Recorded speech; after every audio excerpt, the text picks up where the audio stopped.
tiếp theo em cho hai đứa cái phần nhiệm vụ.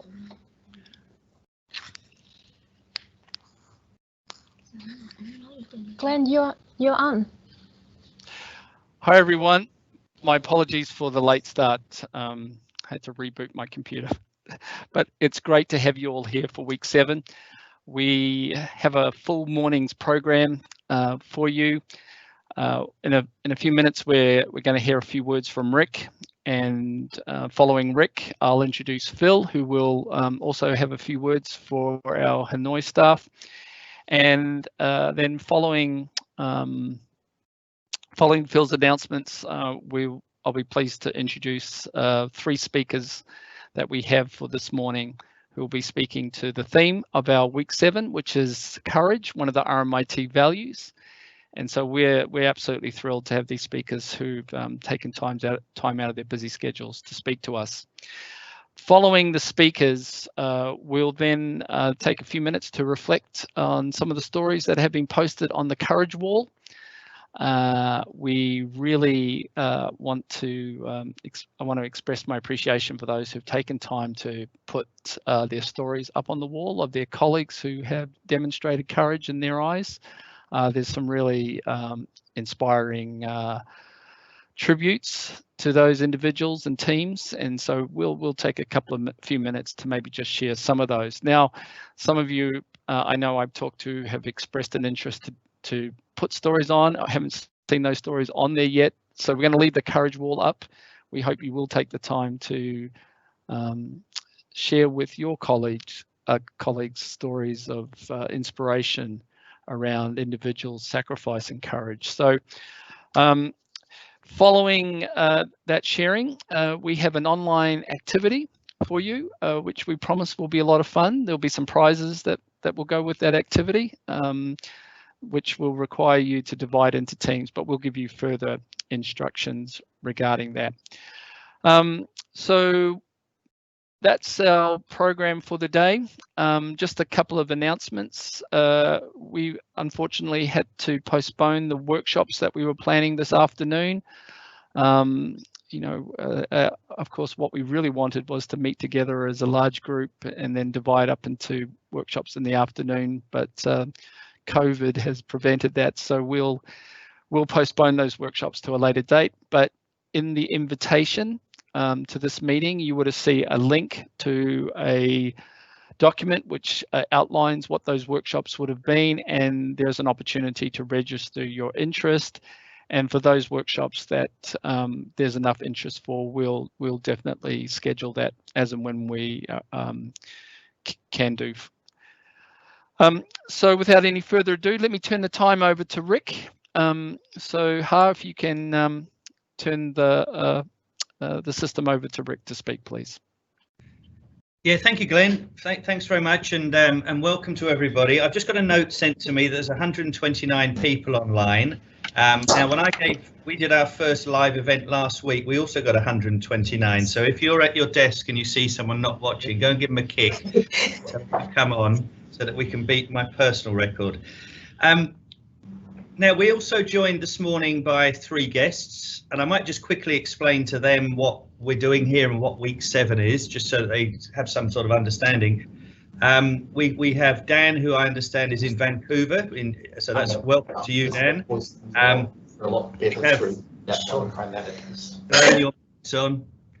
And we have Thao, who is joining Phil up in Hanoi, so welcome to Thao.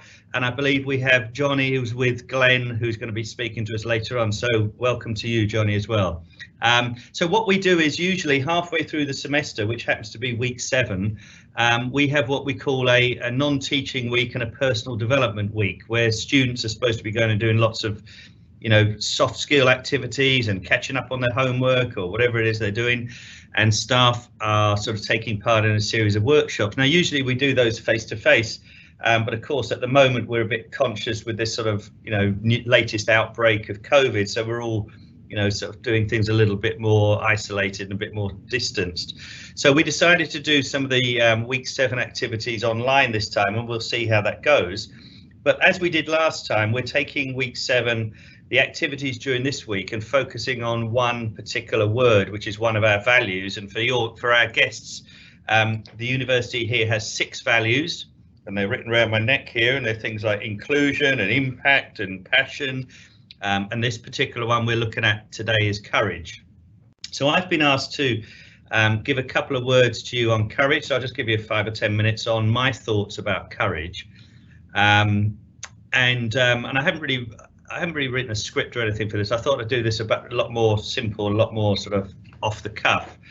But courage, you know, normally when we talk about courage, we think about people running into burning buildings and people going off to war and you know, things like that, or people doing sort of heroic things to help other people is often courage.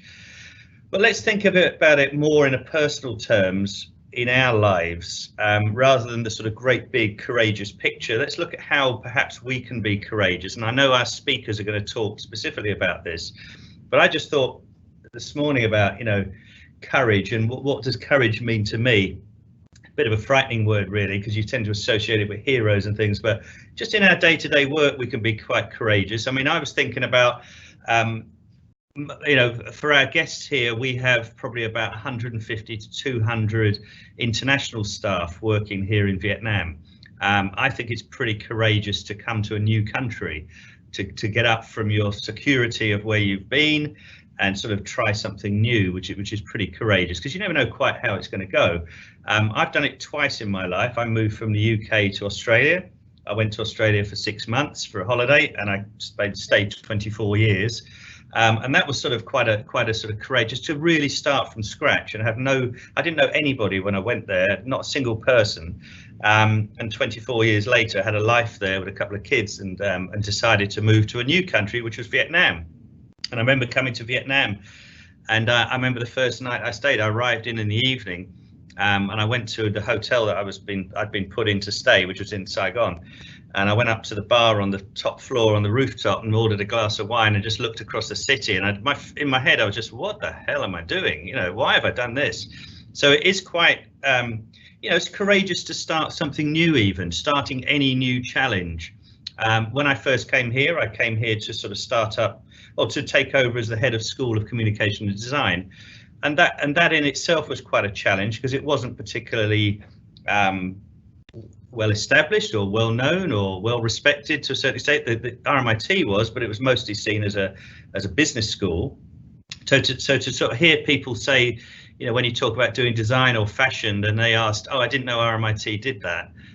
To take it to a place where, you know, it really is one of the leading design schools and communication schools in the country, certainly here in Saigon. I think we still need to do some work in Hanoi. But that's to take on a challenge is very, you know, can be quite courageous. And I always sort of think, I didn't think I'd last more than 6 months here, not because of Vietnam, but because of the job. You know, it's like, it's all seemed very, you know, to be head of school and head of budgets and all these staff, and it always seemed a bit grown up to me, and I was like a bit scared by it, you know, a bit sort of, but you have to lead from the front. And there's a great thing that there's a guy called Stephen Brookfield who wrote a book called, I think it's in The Skillful Thinker, I think it's in that book, and he wrote about imposter syndrome, where in your life you're in situations, and quite, you know, as you go higher and higher, you get into these situations and you think that I'm the only person in the room who knows that I'm a complete fake and a complete fraud, and everyone else has been conned into thinking that I'm this person. It's called the imposter syndrome. So you basically think that you're an imposter in amongst a room of experts. And it's really interesting to read that sort of whole thing, that you're not good enough. I used to say to first year students, I used to say, close your eyes and put your hand up if you think that everybody else in the room is going to be better than you. And when they open their eyes, of course, everyone's got their hand up, and it's that whole feeling of a little bit of insecurity or anxiousness or that sort of starting point. And you need to have a lot of courage to sort of push through that and to start new things. How else can you be courageous? Well, here's one: voicing difference of opinion. You know, it's very difficult in a meeting sometimes to sort of say, well, actually, I disagree with that. I'm quite well known for that, but I try and do it politely. So you don't sort of shout at people or get aggressive with people. But there's nothing wrong with saying, well, I think you're wrong, in my opinion, this would be how to do something. So I think voicing your opinion, and particularly thinking about people listening today, being able to voice your opinion and perhaps disagree with your line manager or your boss, that's quite a courageous thing to do. It can be a stupid thing to do as well sometimes, but it does sometimes need doing. And it does sometimes need to say, look, with all due respect, I don't agree with that. And be able to push that through. And I very much respect people who say that to me, as long as they say it carefully and politely with a bit of respect in there. It's absolutely fine. And often it happens 3 or 4 or 5 times a week to me that people say, hey Rick, why don't you just think about doing it this way? And I go, that's a good idea.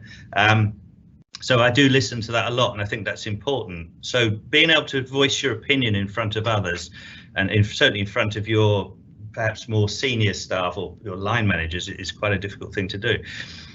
Doing things we've never done before, that always takes a little bit of courage, and you could think back to anything, whether it's starting school, playing for your first football team, or playing in front of a crowd, or dancing in front of an audience, or I'm just thinking about the sort of people that Johnny, I'm sure, will talk about that later on. But doing things that you've never done before, and I'll give you a great example of where we're at the moment. We've never been in a pandemic before, worldwide. We haven't really been in one. I'm a graphic designer. I'm good with fonts and colours and making pages look fantastic. But I've never got trained in how to deal with looking after 500 staff when they can't come to work because there's a virus out there. So often, your leaders and your leadership teams and your line managers and your parents and your brothers and sisters and things like that, they don't know necessarily what to do because they've never done this before. So we're kind of all making things up as we go along, to a certain extent, with our best intentions, of course, and with using our best experience. But when you have no experience in this kind of thing, it can be difficult.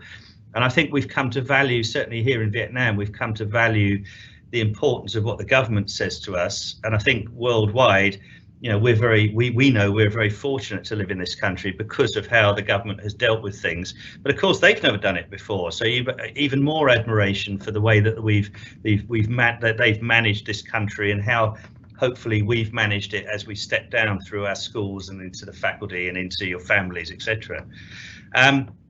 One of the things we talked a little bit about change just then, and being courageous over time with change. I love change. I like the fact that change is the only thing that will always stay a constant in some ways. Everything's always going to change. Some people really resist it. Some people tentatively warm to it a little bit, and they sit on the sidelines and watch to see what's going to happen. And other people's really champion it, which I love. I'm one of those people. And the saying that I hate is, but we've always done it that way. And that's just sort of red rag to me. It's like, well, why are we always doing things that way? Why don't we look at how things are done and get people's opinions and sort of see what obviously isn't working, and try and change those things, and change them because they need changing, not because they're difficult to change. I'll give you an example. Okay, so, ironically, the only thing I'm famous for is I got you all a Christmas holiday. But why hadn't we had one before? It's because no one had actually tried. And when I came here, people said, oh, you probably won't be able to do that because, well, it's never been done before. So why? Now that's a small little thing, a tiny little thing, but that's my little toe in the water. I put my toe in the water, see if I could actually get anything done, and we could. And now I'm like, whoa, if we can get that done, let's do some really big changes.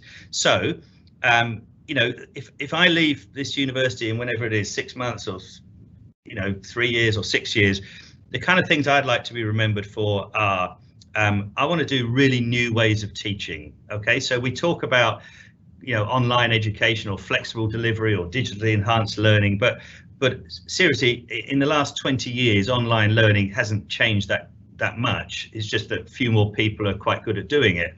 But I really want to take us into a place where our classrooms and our faculties and our universities are set up for it, so that we're not just looking at each other over a little tiny screen, which is split into, I'm looking here at Thao and Phil, Dan in Vancouver, Johnny in Glenn's office, and myself, and we're all on a thing about the size of a postage stamp. So why aren't those people surrounding me, one on a great big, each have a 50-inch screen, so I'm actually literally surrounded by them. like I would be with my students in my class. So I really want to get into a sort of hybrid way of working where 20 or 30 people are in a class physically present and 20 or 30 are in a class digitally present. That's where I want to be. So my whole thing of new ways of teaching is hybrid learning, where it really is a great enjoyable experience to be online, not just a bit of an awkward inconvenience. My other thing is, and drum roll here, and I've announced this for the first time, many of you know that I'm looking at a new way of doing the semesters, and it won't happen quick because it's a massive job to do. I'm just to change the semester model at this university is a huge job. I didn't realize quite how big it was, but I've been making a lot of progress, and I am thinking, and I'll tell you now that I am thinking of, yes, a sort of 2-semester model. I'd like to bring it in by 2022, which is not next year, but the one after. And the reason why I want to do it is because I want to reduce repetition for all staff, particularly academic staff. That whole thing of we teach and then we stop and then we teach it again, and then we stop and then we teach it again, and it just gets monotonous. It's like being on one of those little rabbit wheels or mouse wheels. There's fewer admission and recruitment points. To have 2 rather than 3 saves a lot of work for a lot of people around the university. There's more time for serious research. Our scores on research always come in low because seriously, people don't have time to do it. And what about having a 2 or 3 month block somewhere where you could really concentrate on what it is you want to do regarding your research? There's more time for maintenance. When do we get time to either shut down labs and really refit them, or mend all the machinery in the engineering labs, or turn the computer labs and revamp the software and do some structural sort of properties work, some new building works, or even build our curricula and change the things in our curricula that need changing. We never get a time to do that. I want to make better alignment with Australia and better alignment with the Northern Hemisphere in terms of their semesters, so that we can do great exchange programs with our. We talk about these 200 universities that we've got fantastic links with, but we don't make it easy for our students to go there because our semesters don't match. And there's far more opportunities for flexible delivery, and we got good at that in last semester when we all locked down. So let's enhance that and do more and more and more. From a student's point of view, I think that gives them more time to have a break. I remember when I was a student, we used to have good summer breaks and things, and you could go and do some really good things, go and get a great job or go traveling and things like that, that they don't have the opportunity to do that. A new semester would align better with the high school exams, which seem to keep moving, so we could allow for that. I think it would really reduce stress for students, because let's not forget 95% of our students are studying in a second language, and so it's difficult for them, that they need time to recover and to reflect and things. I'd like to align our students better with our Melbourne students, so we could share classes together. If we're saying we're a global university, then let's try and do that. And then there's far more opportunities for extracurricular things, whether it's playing sport or taking part in one of our clubs and societies, or doing personal edge programs, things like that, if there's breaks to do those. And I just think there isn't at the moment. The difficulties with that are, there's 2 basically that's stopping progress. One is we've got to make sure that financially it doesn't we don't suffer because of having the 2-semester model as opposed to a 3-semester model, but I think I've got a way around that. And secondly, the schools will have to adjust to the new delivery model, because it will be new and they'd have to change the length of their courses. But I've talked to the heads of school and some of the senior staff, and they don't seem to think that's a deal breaker, as long as they've got, at the moment, probably 18 months to work that out. So yes, I'm definitely thinking about introducing a new semester model. So watch this space, and I think I can probably get it done. It's not going to be easy, but I'll get it done. And the third thing that I'd really like to do more and more is increase our staff capability by reflecting in the value of what they do. I think we've got some very, very low, levels of staff who are working probably a bit below where they should be, and I really want to raise that up. And particularly, I want to raise up the capability of our management and senior management with more Vietnamese representation, because at the moment we haven't had a lot in the past, but we are starting to see that change. And I'm all for, just before we go and get an international staff member in, let's have a think, do we really need one? And often the case is no. And so I'm very very proactive in raising the capability of our Vietnamese staff at all levels as well. So that's kind of a little bit about courage and about change and about it's not easy to do things often, and you do get put down and you get some knockbacks, and you think, but instead of finishing and not doing it, it's a case of getting around those obstacles and going, all right, well, how can I beat that? Because if you think the aim is worth it, it's worth persevering and pushing on through to get to that point. And I did a recent poll, a little hand poll in Hanoi recently. It was about 30 or 40 staff, and I said, put your hands up if you don't like the 3-semester model. Every single hand went up in the room. So it's like, well, if you've got 100% of your staff are kind of awkward or disagree with something, it's time to change it, even though that might be difficult, but that's a great incentive. So Glenn, I hope that's a little bit about, I said I'll give you 10 or 15 minutes. I hope that's a little bit about courage and a bit of personal courage. And I'd leave, and I know we're going to hear some fantastic stories from our 3 speakers, but I'd leave everybody who's listening, and maybe it is 130 by now, how can you be brave in your workplace? Whether that be quite a small thing, but always ask yourself, how can I be brave? And how, because that is one, courage is one of our, 6 university values. So how are you adapting to courage? How are you displaying courage? And I think if we all ask that question and ask it today, and then go and use the courage wall and recognize someone, who you feel has been courageous, could even be yourself, then please add to that, and that will make a very vibrant thing. So Glenn, I hand back to you. Hope that was had left people a little bit of thinking about what my thinking is, and leads into our 3 great speakers today. So thank you to everyone.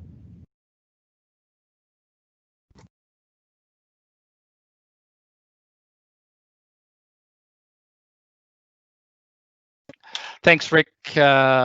Appreciate you signposting some of the changes for which I think we all have to be courageous about, and for your own experiences and courage.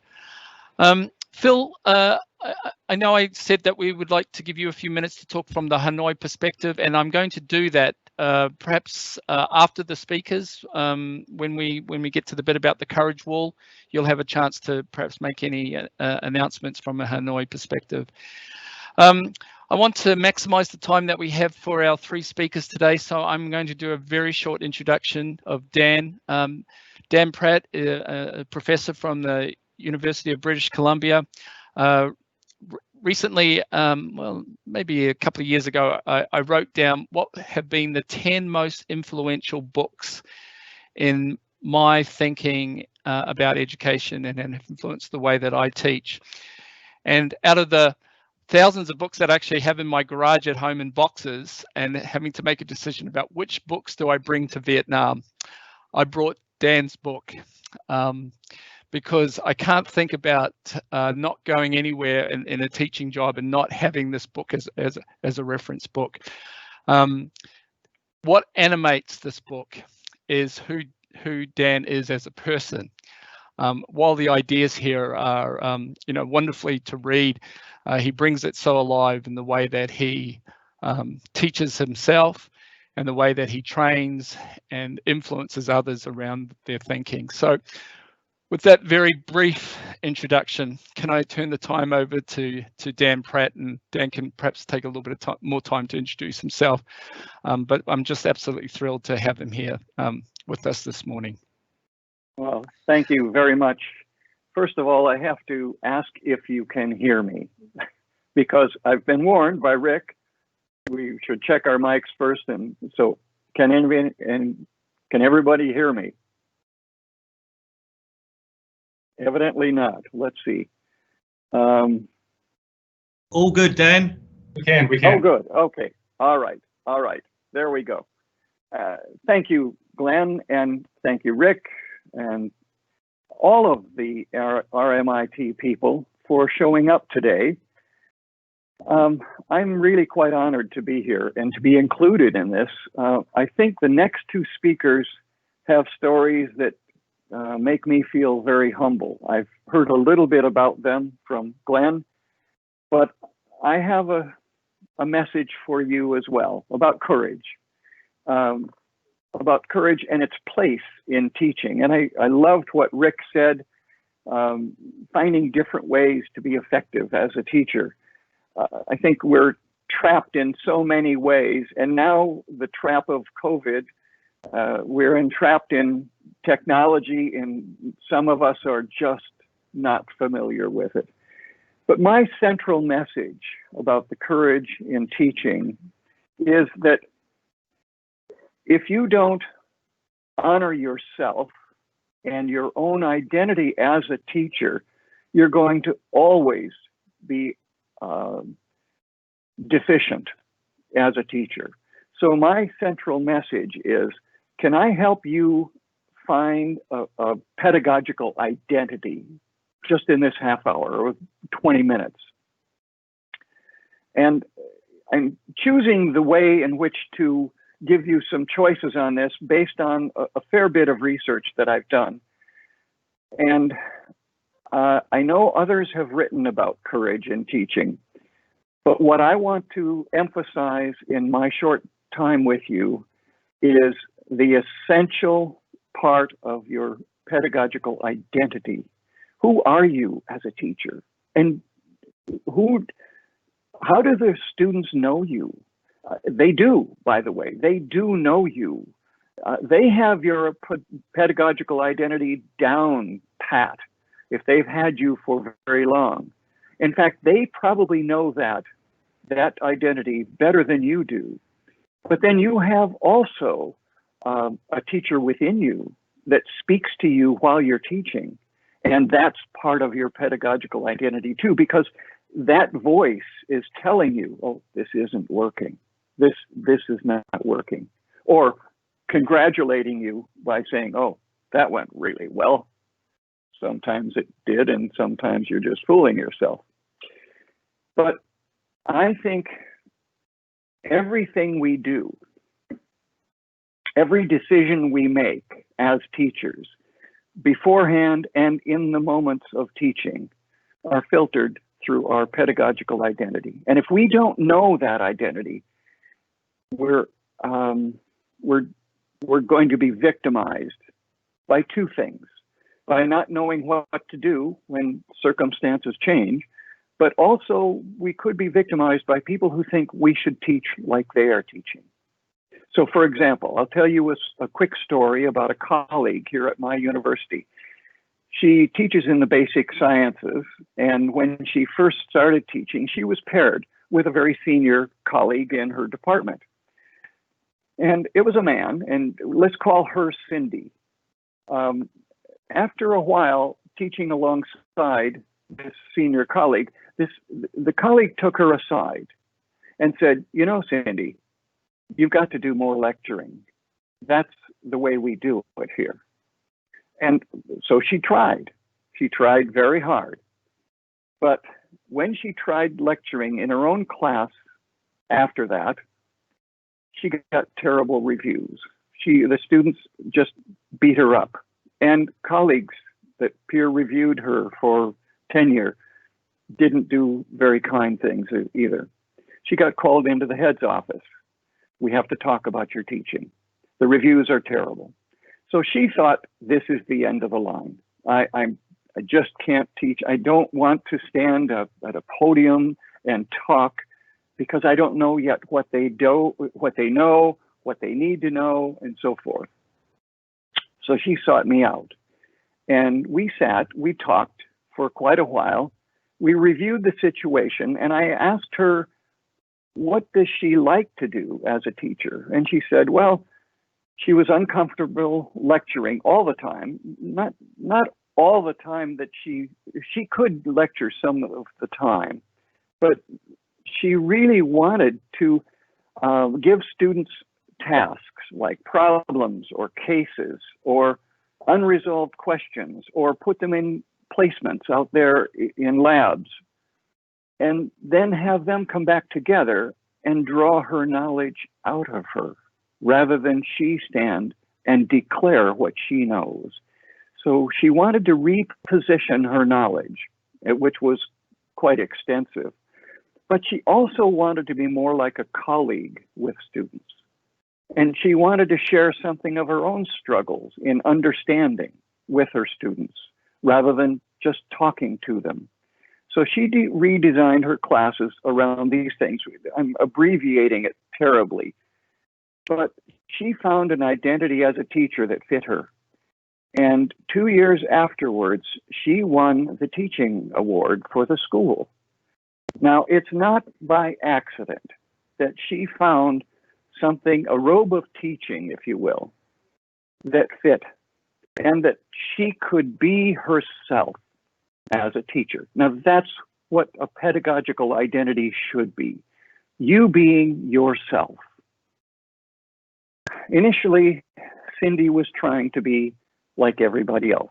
Well, she didn't know that everybody else wasn't like that, but the senior professor told her that was the norm and she had to abide by the norm.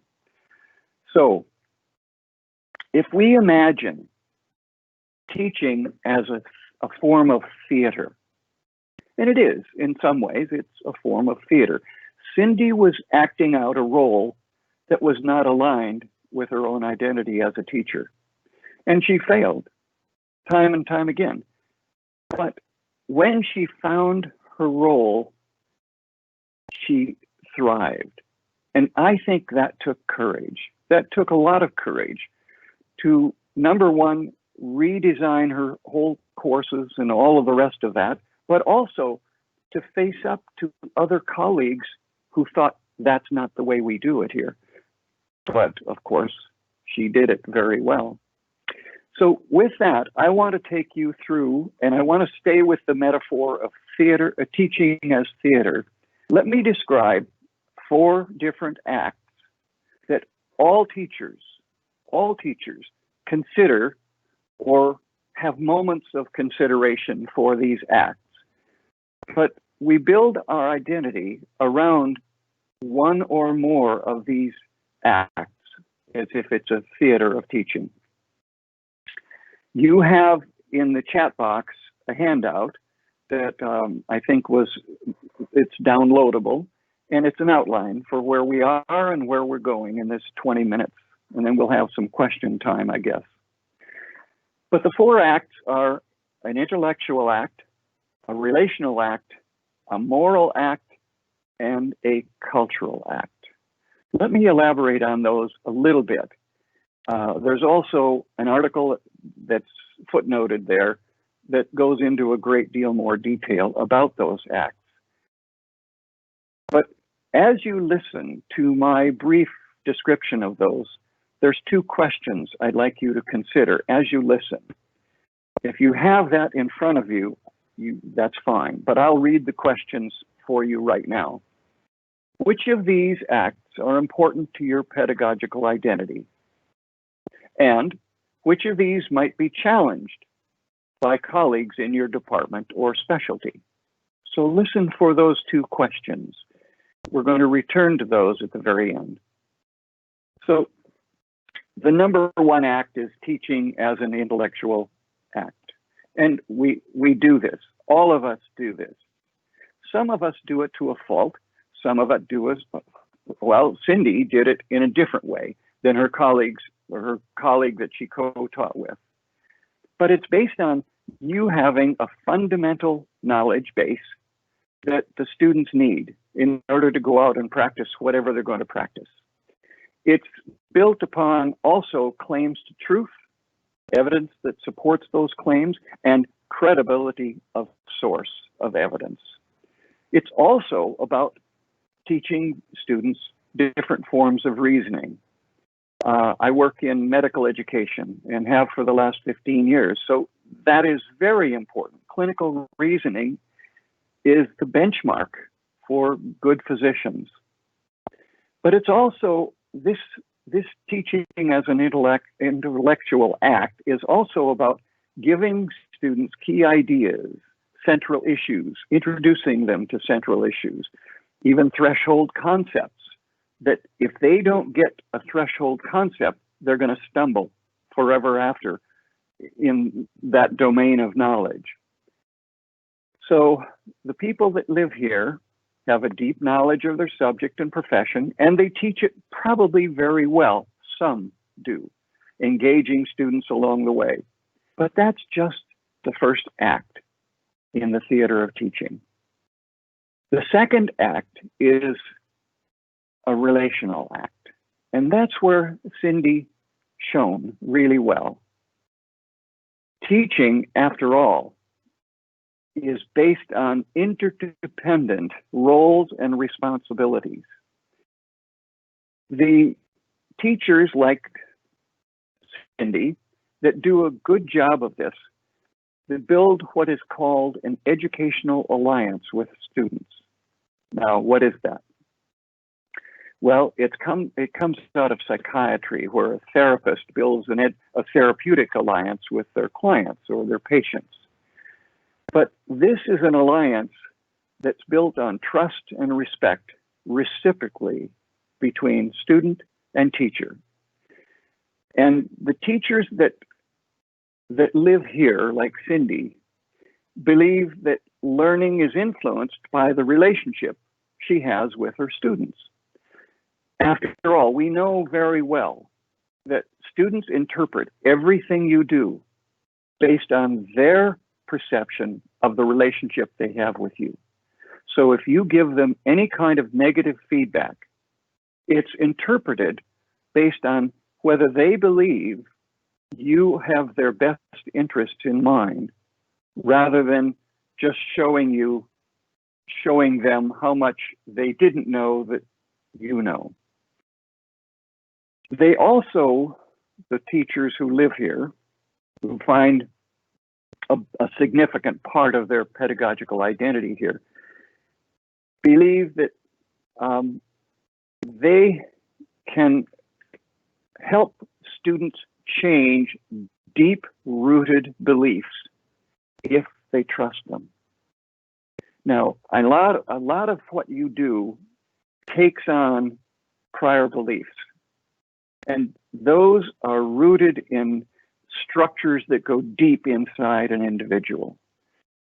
And I have a colleague who's a Nobel laureate in physics, and he was teaching a session on sound and so forth, and he brought in a violin, and he has shown that even a credible source like a Nobel laureate in physics, giving a 15-minute lecture on sound, students often revert to what they believed coming in the door. That is, the sound comes from the string on the violin rather than the box, even though he said about a Stradivarius and so forth and so on. So this relationship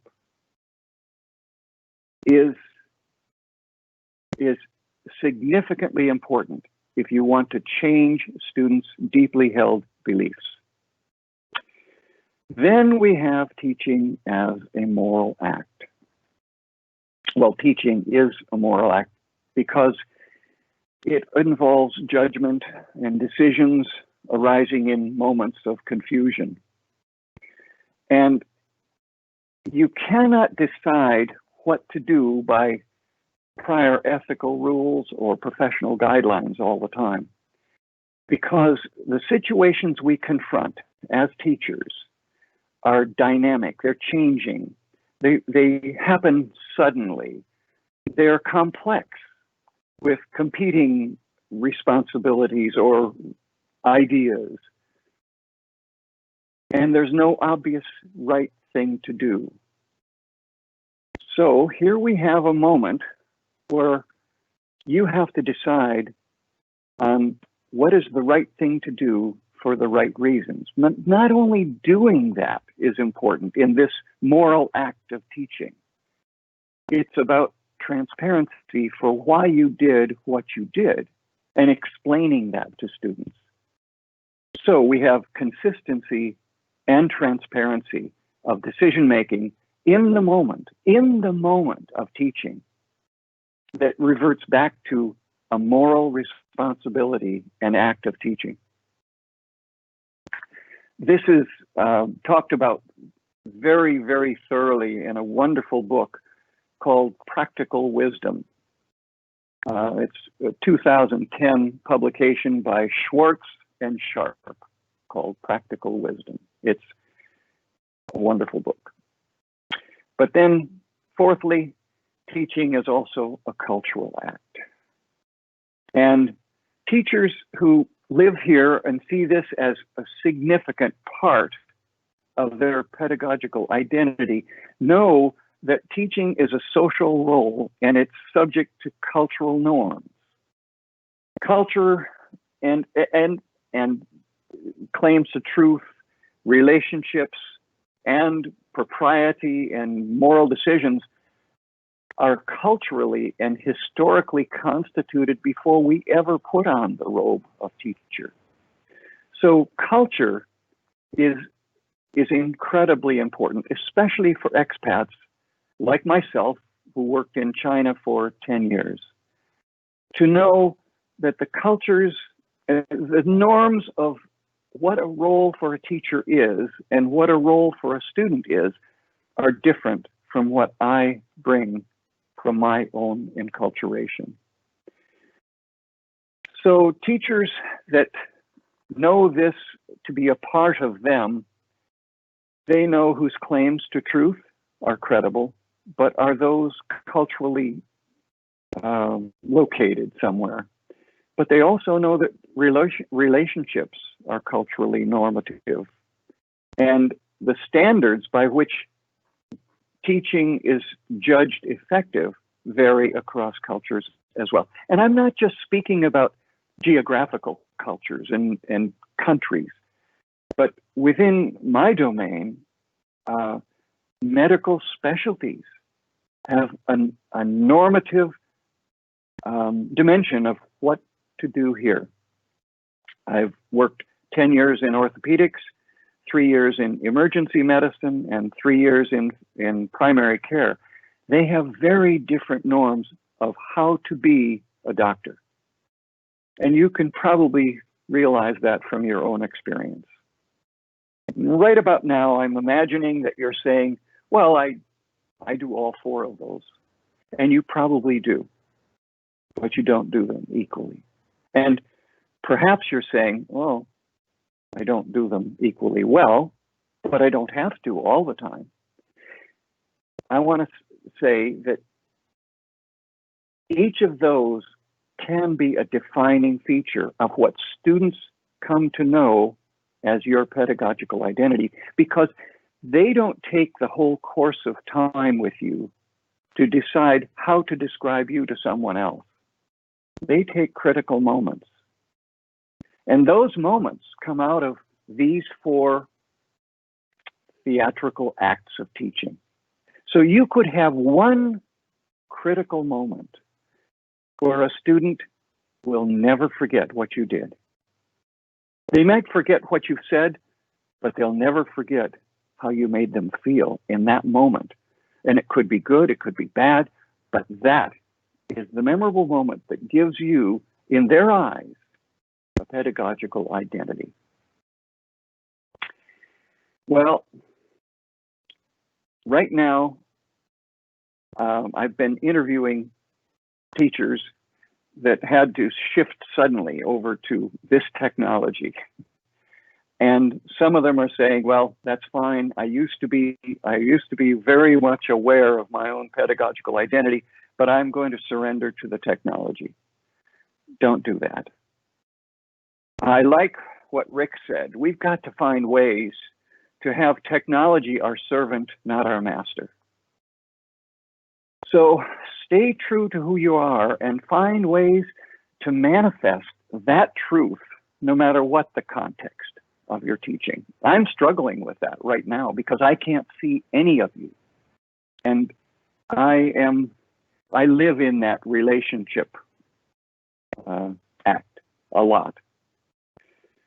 So as your pedagogical identity emerges, ask yourself these questions. I'm going to read these now because I've got them written. What is key to my teaching, even across contextual variations? What works for me and what doesn't work for me? How do I compare with other teachers in my department or specialty? When is my pedagogical identity challenged? Because it will be. And what can I do when it is challenged? What am I not willing to change about my teaching? Those are questions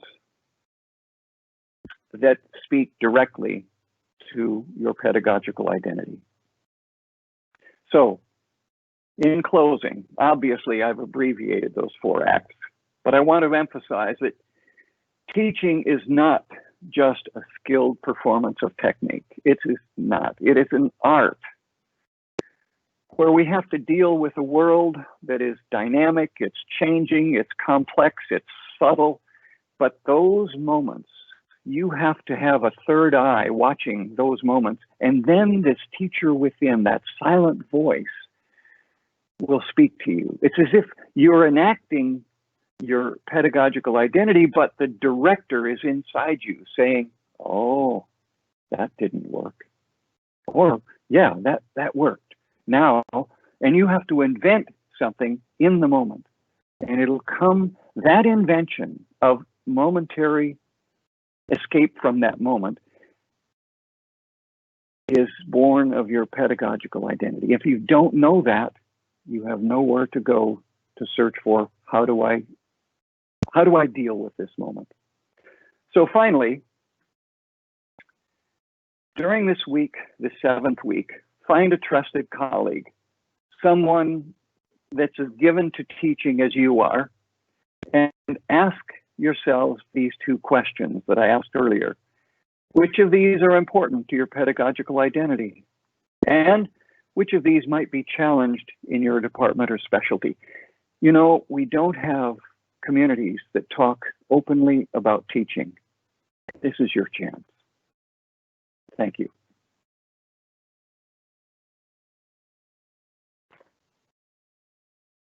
Thank you, Dan. What I'd like to do is maybe give people a chance to ask any questions in the chat room for the few minutes that we have left. Perhaps I could start with a question. So you've described this teaching identity as this almost alter ego that we are directing depending upon these different orientations that we may subscribe to. What role do the student, I mean, I guess this talks to the relational model, but what role do students play in shaping that? Because you think about ourselves that we could be chameleons in terms that we're responding to our students, to our context, and how much of it is us holding true to a set of values irrespective of the context and the students that we teach with.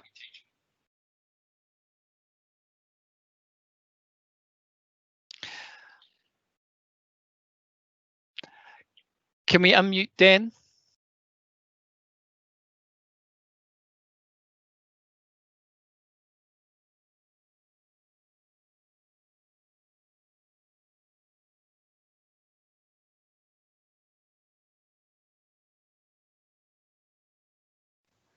Okay.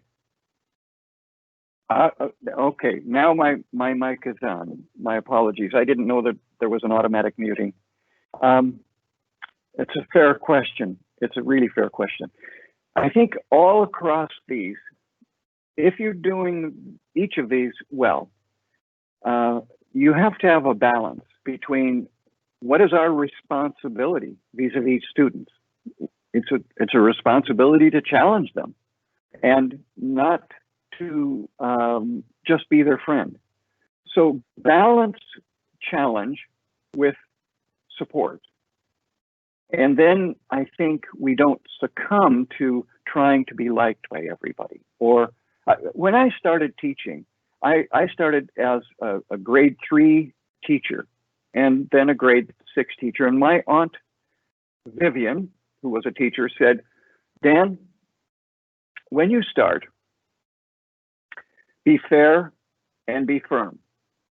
Later on, you can be friendly. And I still think that holds. That makes a lot of sense to me. I'm not sure I answered the question, Glenn.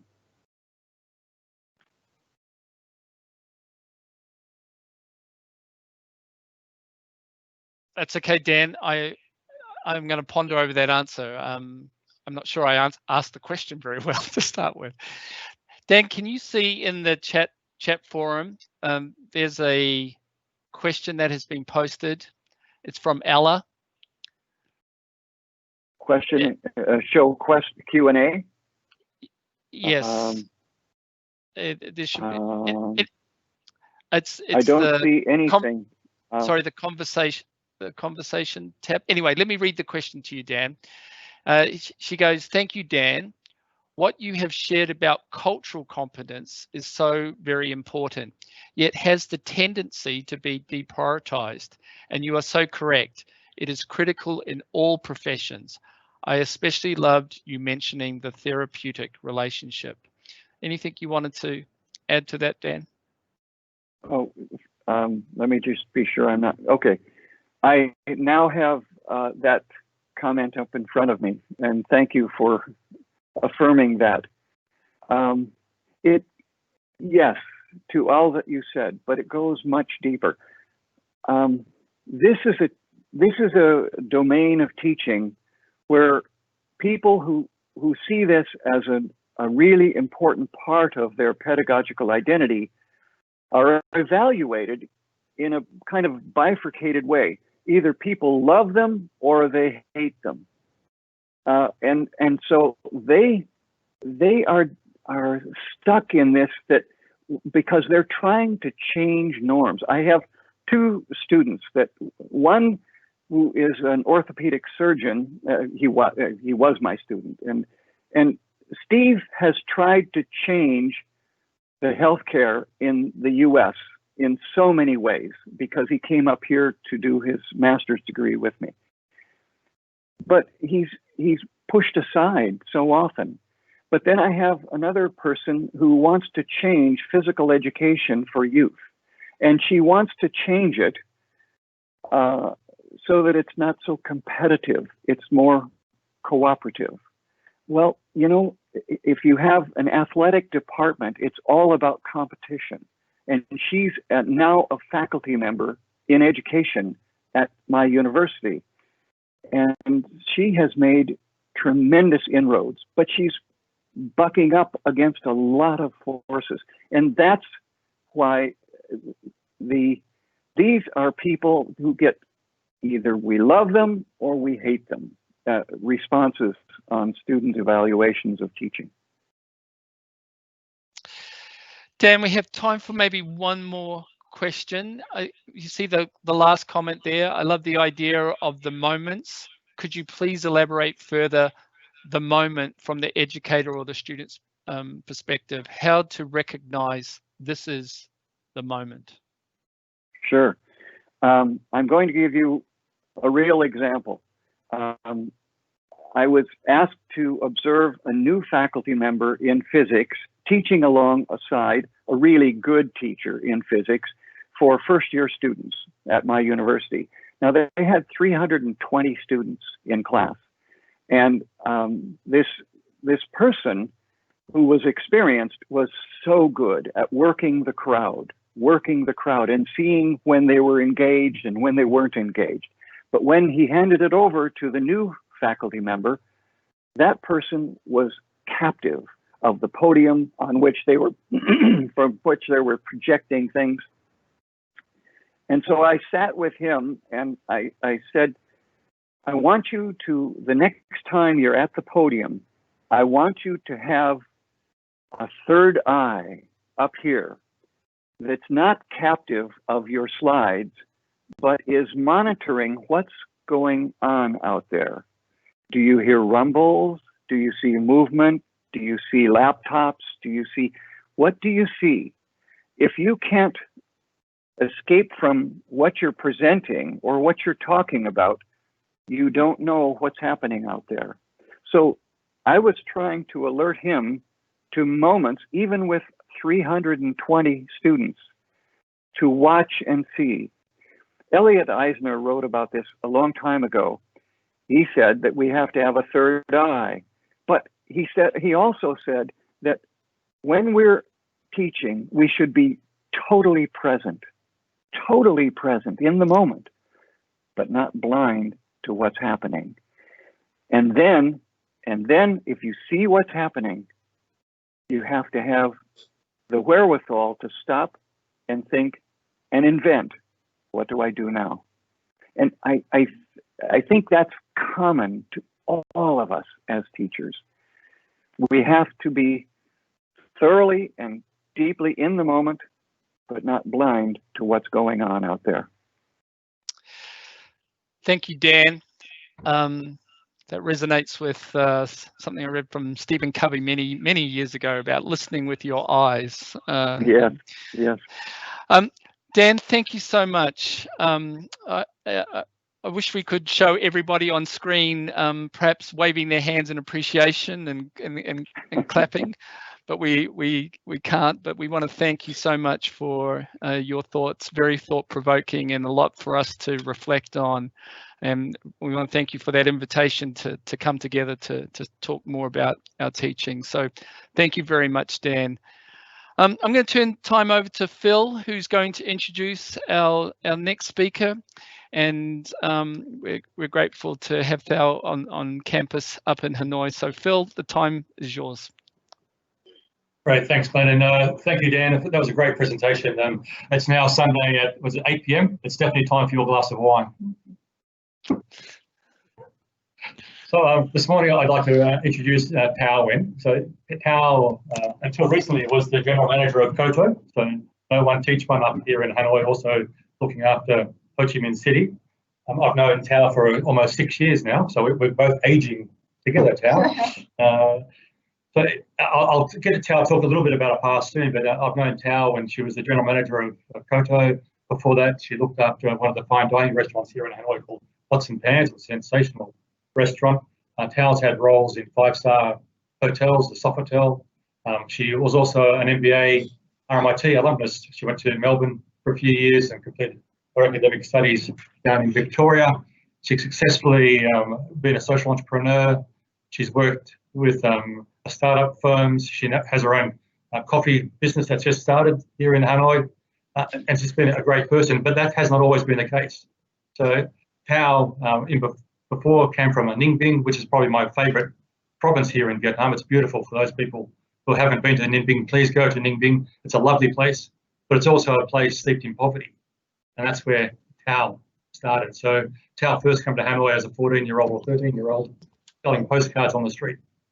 And she was recognized by one of the staff members at the Australian Embassy who introduced Thao to Koto. And that's been the start of Thao's career. So Thao, that's a little bit about you, but please tell us a little bit about your background in a little bit more detail. Well, first of all, thank you, Phil and Rick and RMIT Vietnam for having me here today. I'm a bit overwhelmed, to be honest, being invited to be a guest speaker at the very broad and huge courage presentation for RMIT. So just bear with me. I'm a bit overwhelmed, by the way, and now today. I started to work when I was 13 years old, and I had a very difficult and humble upbringing. So my parents, they were divorced when I was 7 years old, and I didn't get support for education. So I was forced to work on the street when I was 13 years old, selling iced tea around Hoàn Kiếm Lake for a summer. And when the weather in Hanoi got cold, I could not sell iced tea anymore. So I was forced to learn basic verbal English and started to sell postcards to tourists around Hoàn Kiếm Lake. I did that for nearly 2 years. And during the time when I was selling postcards on the streets, I had no idea where my future would be as a teenager and as a girl who had no education, no training, and living and working on the streets was very dangerous for a 13 years old girl like me, like myself back then. So I was so lucky to meet this Australian lady who used to work for the Australian Embassy. and we became friends. She spoke fluent Vietnamese. One day she asked me, what do I want to be in the future, or where do I see myself in the future? And I was nearly 16 on that day.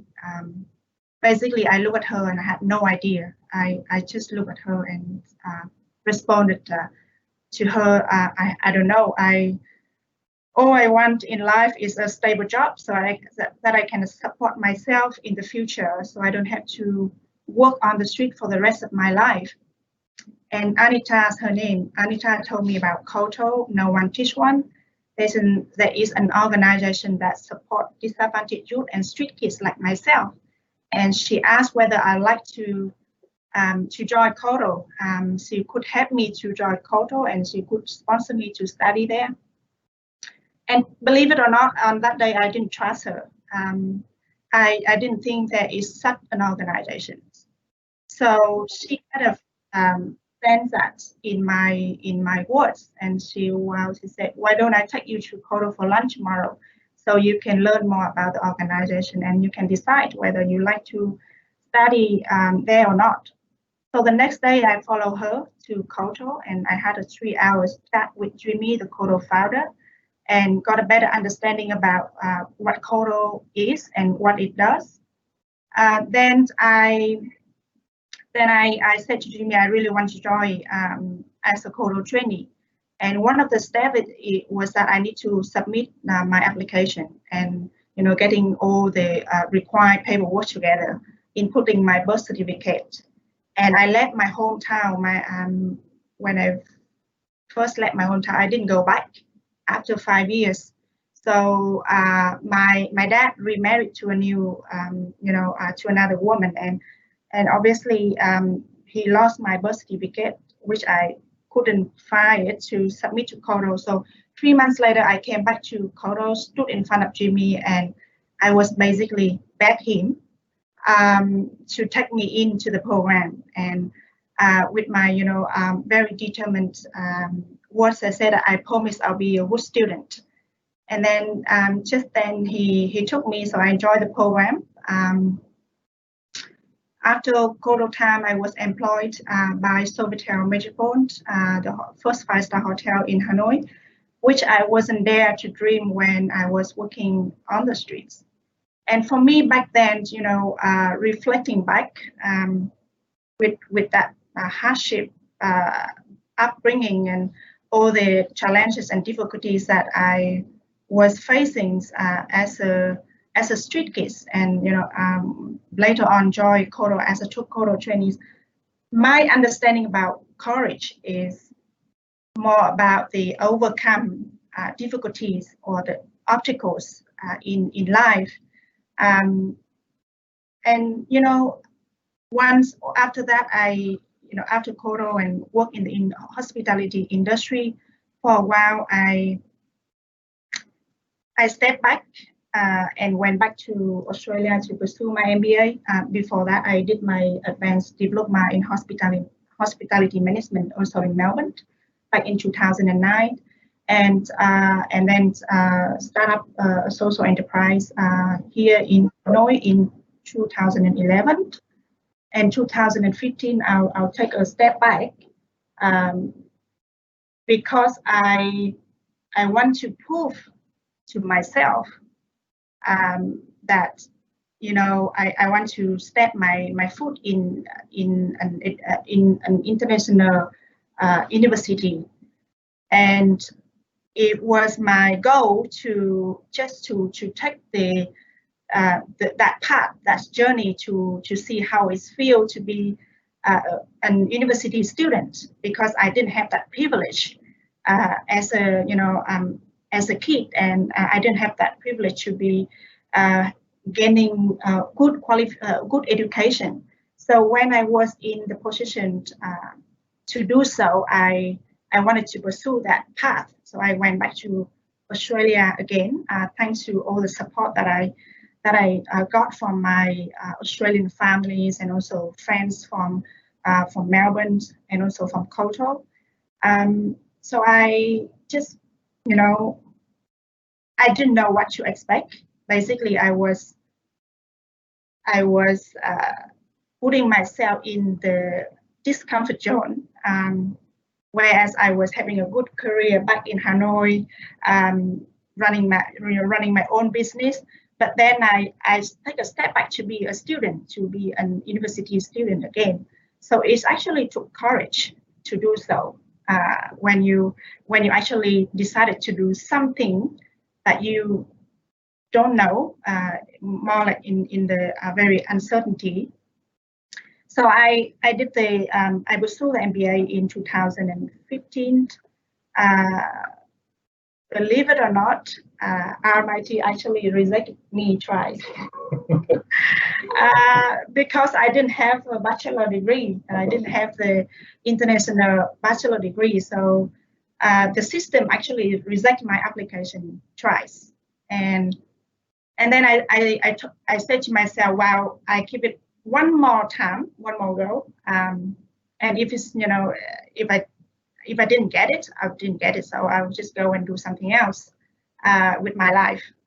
So I thought maybe if they don't take me in, then education or higher education is not for me.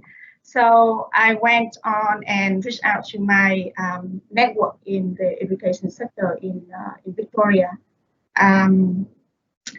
Because of my work, I got connection with people working in this sector. So I reached out to Rich, who was working for Victoria University, and I asked him, do you know anyone working in the international admission department at RMIT in Melbourne that I can reach out to? And then he connected me with to the director of the international admission.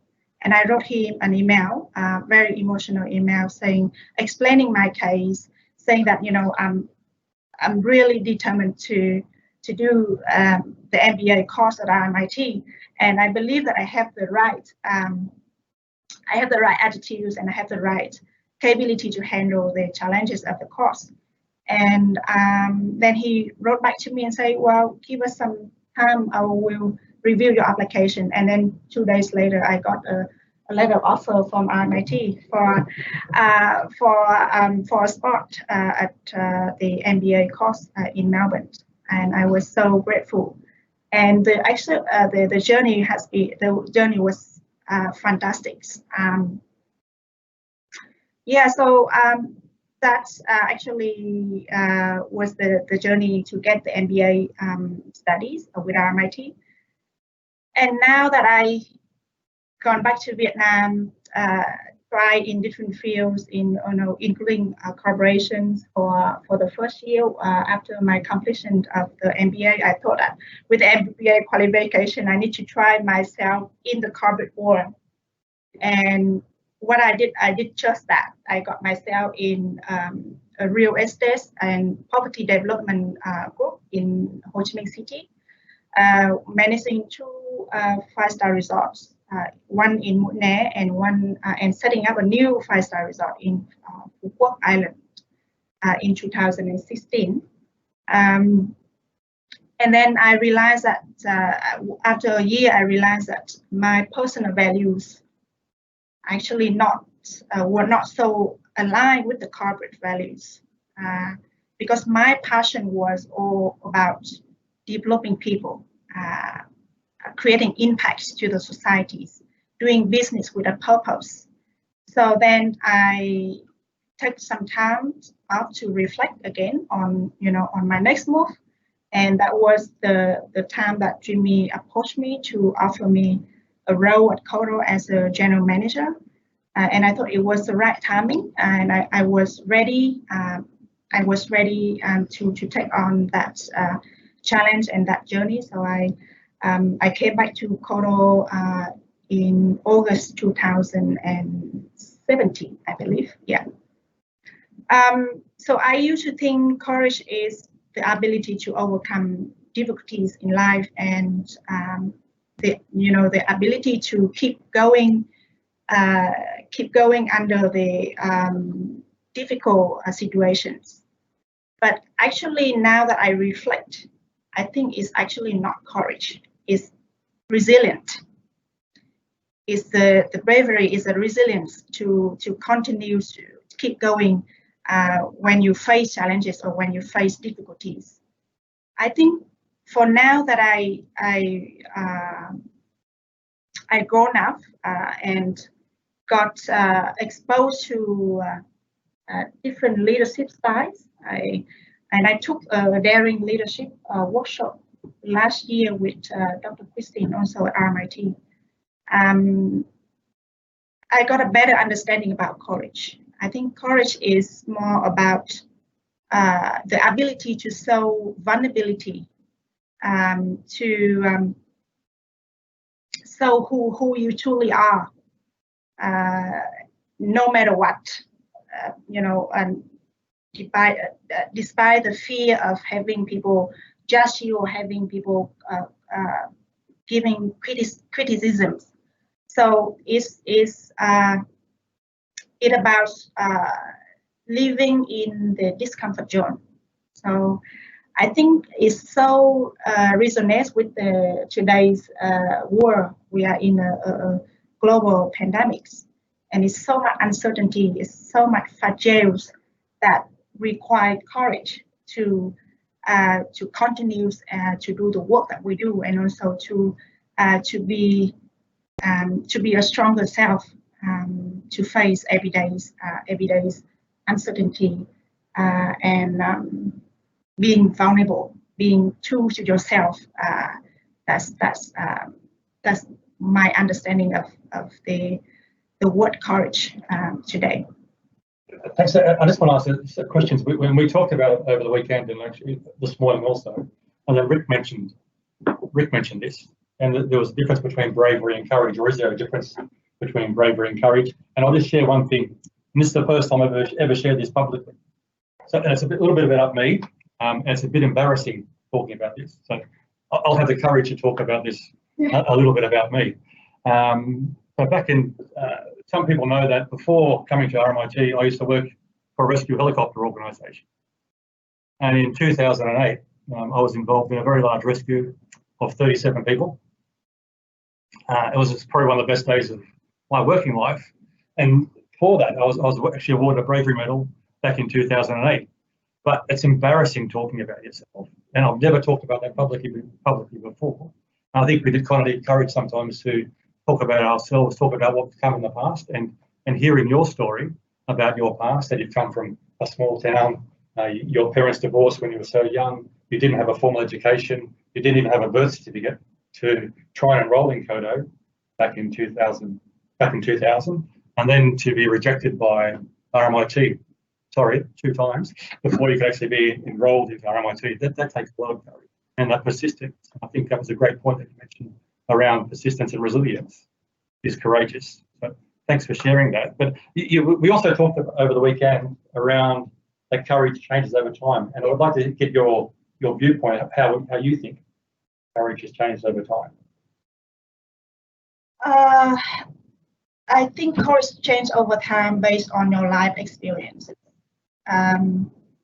Like my understanding or my definition about courage back 5 or 10 years ago was different, and it's different from my understanding of courage today. So depending on your life experiences, courage will actually grow inside you if you recognize it, and if you take time to actually reflect on your life events, on all your experiences. I believe, I think bravery and courage are different because you can be brave and you can still feel okay and comfortable with being brave. But if you being courageous, but you feel uncomfortable when you have to show yourself, you have to show your vulnerability when you are being vulnerable. Because of my heart bringing, I have very difficulties telling my stories. And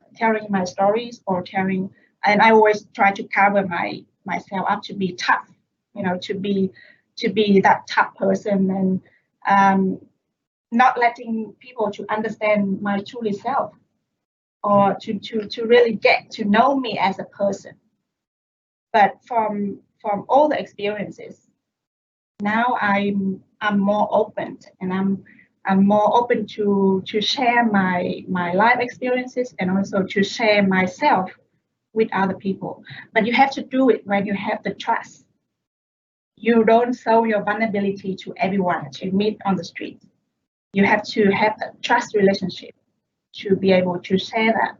So, say for example, in a workplace, you can be vulnerable with your colleague, but you have to have that trust relationship with your colleague to share your vulnerabilities. And vulnerabilities doesn't mean it. You know, for Vietnamese people, especially coming from a Vietnamese culture, we think vulnerability is a weakness, but actually it's not. Vulnerability is strength. It's strength to show who you truly are, and to you have to overcome fears to be vulnerable. You have to overcome emotional exposure to show vulnerability. So yeah, I don't know whether that answers your question. That's right, and actually, I think it's actually this now. It's wrapping up our discussion now, and you have a wonderful quote on your second last slide today, which talks about that you say courage is the ability to show vulnerability, and to me, that's an amazing little quote, and I think it's a very powerful message that we can all take out of today. That vulnerability is courage in itself. Yeah. But really, thanks for your presentation this morning. We're getting a few comments, hopefully, from the team here. We have one person saying your story made me cry. So a lovely message, and really a lovely sharing. Back to you, Glenn.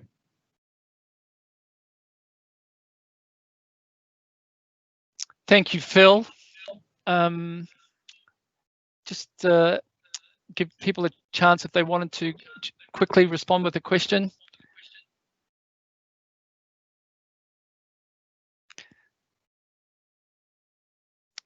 Thao, can I ask a question? We often think about courage and reflect on our past. Can we ask about the future for you? Because often it's projecting our ability to do things in the future that also reflects our courage as much as reflecting what we've done in the past. So do you want to just speak briefly to that?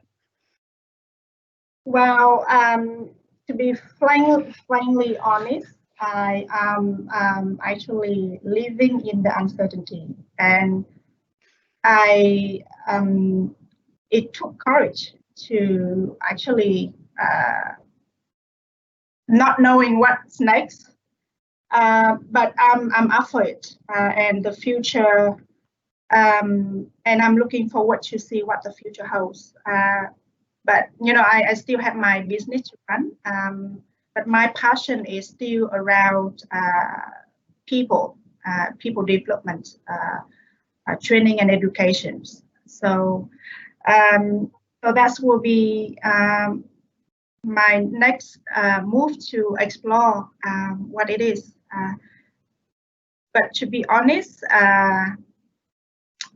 it's actually quite humble to be in a space that I always believe that there is when you are in uncertainties, it's actually there is a lot to have to be possibilities. So yeah, what the future holds, I don't know. Glenn, thank you for the question. I'm sorry to put you on the spot like that. But I appreciate that. I think we're all in that position, unknowing what the future holds, but inspired by your thoughts about that willingness. Exactly, that willingness to be persistent, that willingness to embrace that uncertainty with a sense of knowing who you are and what you want to become. So thank you for that. Okay, before we have our next speaker, I'm going to do a 1 minute exercise. We've been sitting for, over an hour. So I wonder if we can take 1 minute to stand up, stretch, get the wriggles out of us before I introduce our next speaker.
Okay, can we hear me now? A rookie mistake, not turning the mic on. Okay, welcome back, everyone. Let's move on to our third speaker.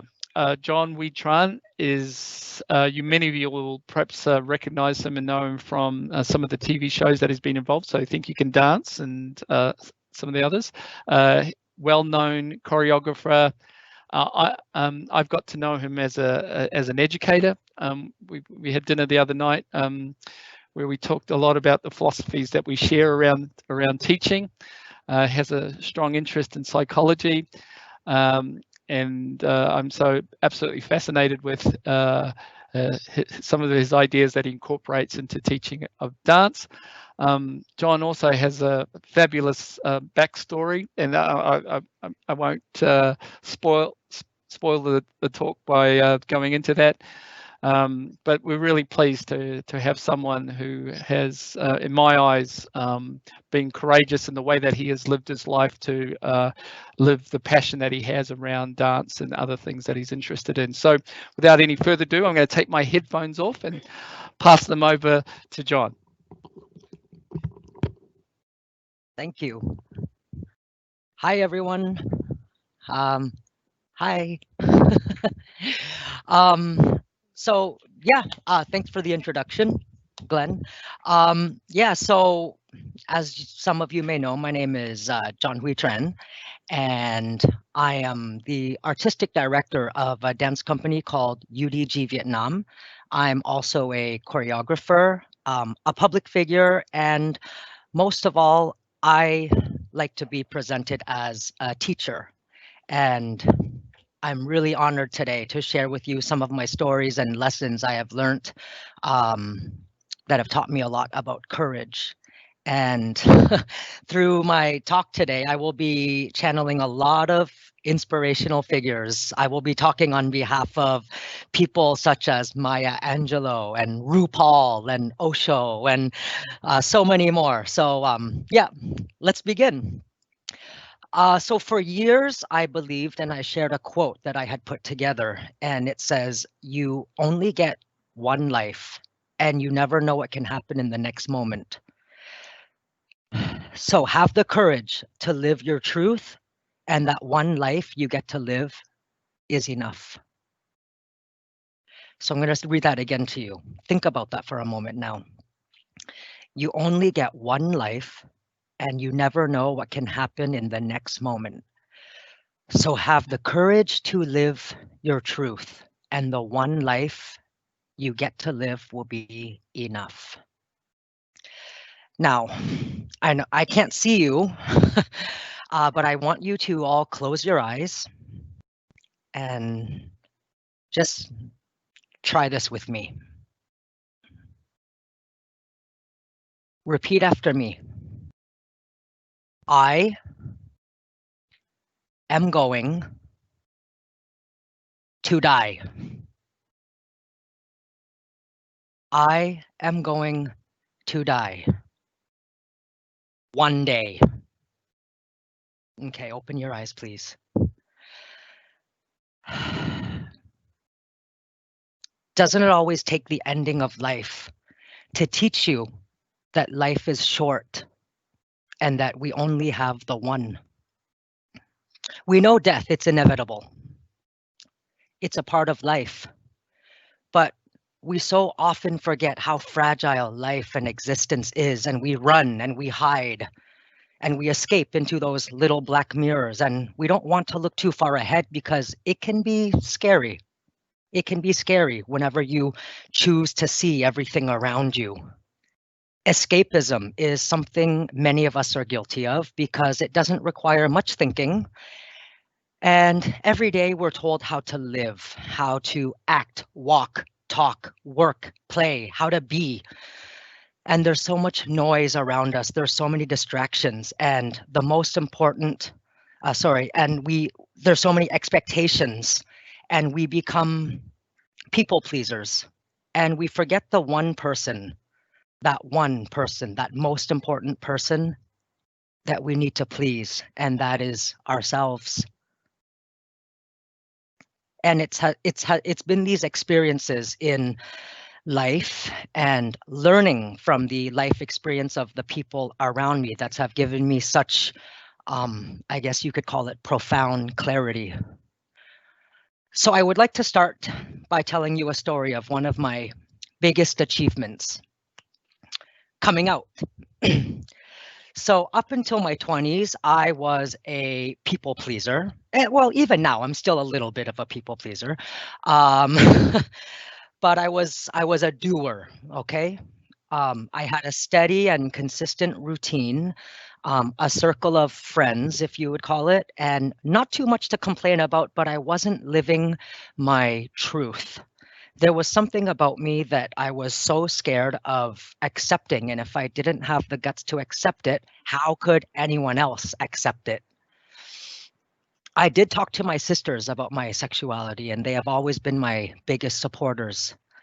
But I grew up in a very small city where there wasn't a lot of diversity. And when I was 19, I moved to Toronto because I knew there were more people like me. So in the following 2 years of living in Toronto, my parents would occasionally visit me, and I was able to create this illusion for them whenever they would come. But that was also an illusion for me. But something it didn't sit well with me. It didn't feel right. And I had then realized when I was 19, I didn't move away. I was running away. And I had a glimpse into my future, what it could have been, this dark place. And is that the life I wanted for myself? A life of cover-ups, pretending, lies? And it felt like I was keeping a secret, and I was so ashamed of myself. I wasn't ashamed of being gay. I was ashamed of not being truthful to myself and to the ones who love me. So this is how it all went down. My big sister, her name is Jeet Mai, she was living with me at the time, and I was on the phone in my bedroom, and she was on the phone in the living room. So we called my parents' house, and my little sister, Kimmy, she picks up. And I said, Kimmy, who's home? And she says, well, Dad is home. I said, okay, well, I need to talk to them, and I need my sisters on the phone with me. So my sisters were there. They were my support group, and they were just like, are you ready for this? Are you sure you want to do this? And it was time. I had to, because my parents were coming up to visit that weekend, and what were they going to do? Seeing, me sharing a place with my boyfriend at the time, and my sister living with me, and we were in a 1-bedroom. So this was the time. There was no choice. So my little sister, Kimmy, she tells my dad, Hui's on the phone. And he says, hello, and then boom, like, just before I could even say anything, I realized, be who you want to be, not what others want you to be. And remember that courage sometimes needs a helping hand from others. So beautiful quote. And the rest was history after that. My dad was understanding and unfazed, and I felt really silly for doubting him. I mean, it's understandable though, because I was the only boy in the family, and I created all these false pressures for myself, and he showed me such love. And after I told him, I just don't want to let you down, he replied, and this is crazy because my dad and I never talked like this back then. He says, the only way you would let me down is if you were not happy with yourself. So then I realized how much my parents actually know me, and that was something that I never noticed that, really. So I decided, I asked my dad if Mom was there, and he said, no, she's at work, but you can call her tomorrow. And I asked him, well, will you tell her? And he said, no, that's your job. And I said, okay. So the next day I called up my mom, and I had this newfound confidence, and I didn't need my sisters on the phone with me. I thought to myself, I could handle this, My mom picked up the phone, and after some small chit chat, I told her, Mom, I need to tell you something. And there was silence, and I could feel a heaviness on the phone. It's weird. You could sense energy like over a phone call. And she replies to me, you're gay. And I was like, whoa, did Dad tell you? And she replied, no, I always knew. Somehow I always knew. But I mean, you had girlfriends and you never did anything gay. So I chose not to see it. So first of all, gay is not a behavior or a style. Gay just means you're a person who likes the same sex as you. So I don't know what she meant by I never did anything gay. So after that, I asked her if she was okay, and she was very open and honest, and it took some time for her to come to acceptance. But this was over 20 years ago. So the entire Tran family is as happy as ever today. So that was my first step in real like self-love, to have the courage to face the people closest to me and be true to myself. And the lesson in that, and if you guys watch RuPaul, you'll know, if you can't love yourself, how in the hell are you going to love somebody else, right? So following that story, I want to go a little bit more into truth. So whenever I moved to Toronto, I lived there until I was 26, and I was having a lot of difficulty between following my dreams or holding a steady job. I bounced back from one to the other numerous times, and I started to notice a pattern. When I was dancing, I was smiling and filled with such incredible emotions. I was surrounded by people who inspired me and brought out the best in me. And my steps were light. The way I walked had a lightness to it. And it was, as Osho explained, the laws of grace, the laws of gravity. They pull you down, but the laws of grace, they lift you up. But at the same time, I was working 3 part-time jobs just to make money and pay for dance school, and whatever I had left over could sometimes buy me some food. And food, I mean, maybe a loaf of bread, you know, like that enriched bread that was just horrible. And I think it was like $1.50 or instant noodles. And the instant noodles in Canada, they're called Mr. Noodles. They're nowhere near as good as the ones here. But most of the time I was hungry and wondering if I would eat the next day. So it was a tough challenge on every scale. And there were some friends who told me to quit, and, you know, they would just say, stop dreaming.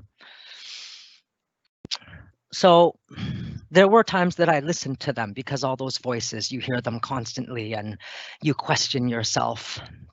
And, you know, hopefully the people around you are your support system. I had enough about that. So I decided to stop dancing. And it was time to grow up and get a job in an office. So I did. And I had a steady paycheck, and I was able to buy food. And I worked hard, and I got all these rewards, and it felt so good. And I worked up the corporate ladder, and I was able to afford a condo, and I bought nice clothes and wore suits, and I really felt like a working person, whatever.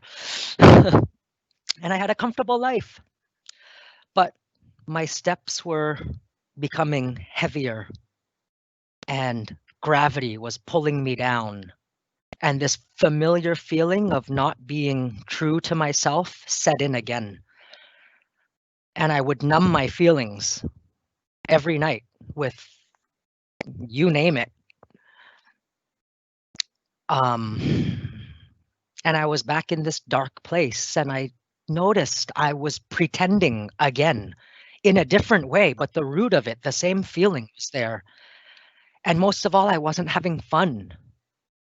You know, I thought I was having fun. I was going to like these lavish parties and great events with these people that I thought were my friends, but I wasn't. And these people weren't friends. But luckily, within the mix of all the people you know, I had a really small handful, like 3 maybe, of people in my life who stood by throughout, and they still do to this day. And they helped me see the truth again. You know, they're the ones who will never judge you, and they're the ones who will always support your decisions. And I made that scary decision to choose to follow my dreams again, go back to dancing, and leave all that security behind. And then you start questioning yourself again. You start doubting yourself again. And what if it doesn't work out? And what if I fail? I mean, you only fail when you stop trying. So in that moment, I decided I refuse to fail. So it was time to reignite that fire and feed my soul again.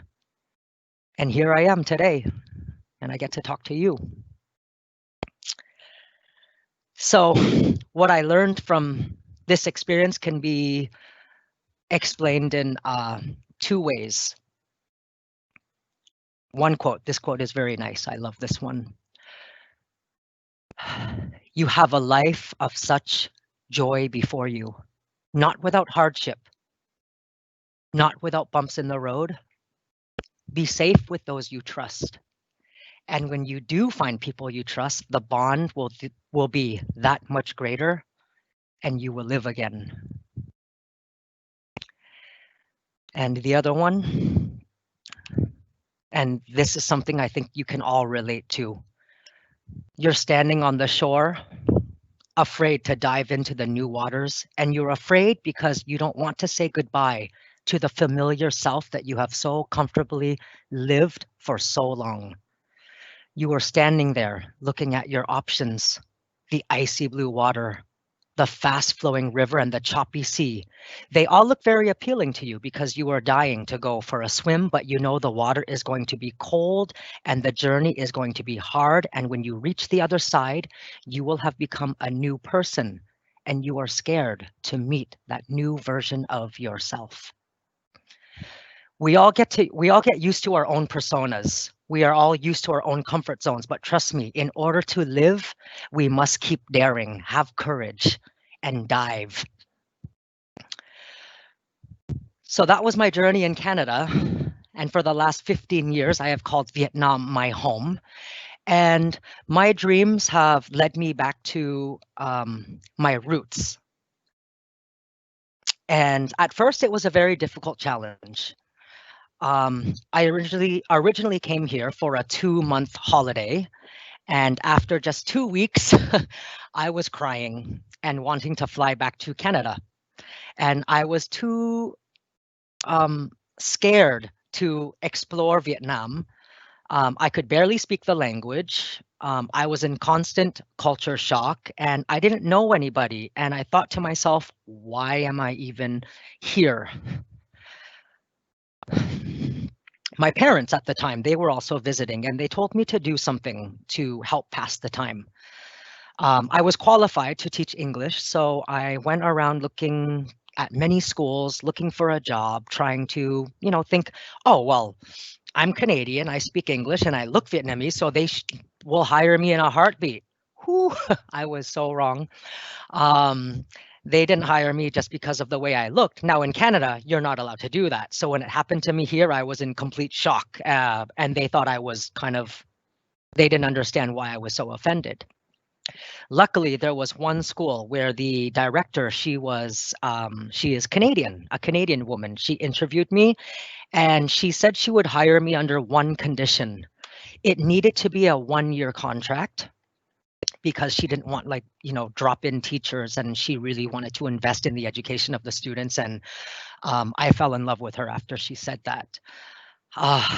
But my plan was 2 months, not a year.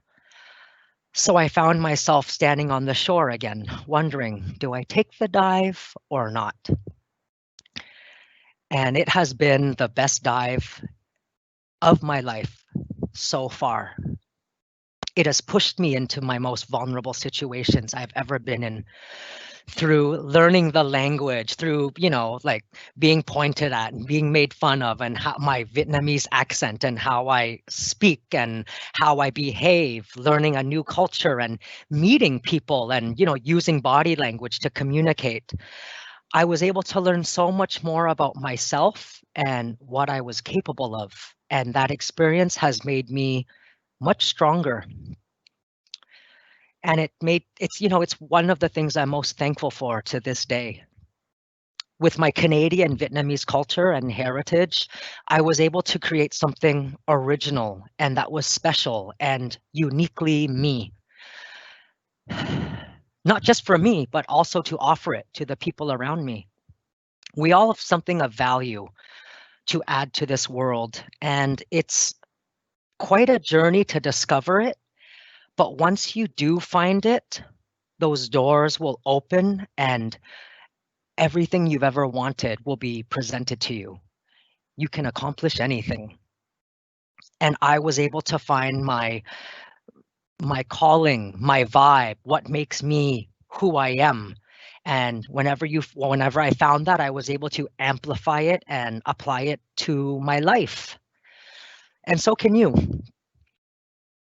Along the way, I've met people who doubted me, people who told me I couldn't do it, or it can't be done, or it shouldn't be done. And I always needed to remind myself that if great things happen by me just being myself, that's all I need. Quote, "Today you are you. That is truer than true. There is no one alive who is youer than you." Dr. Seuss. So be true to yourself and embrace every amazing quality within you on your journey through this lifetime. And be prepared for the battles, because there will be battles, and take them up. They're your battles, because it's your life. It's your world. You make your choices. You are the architect of your own life.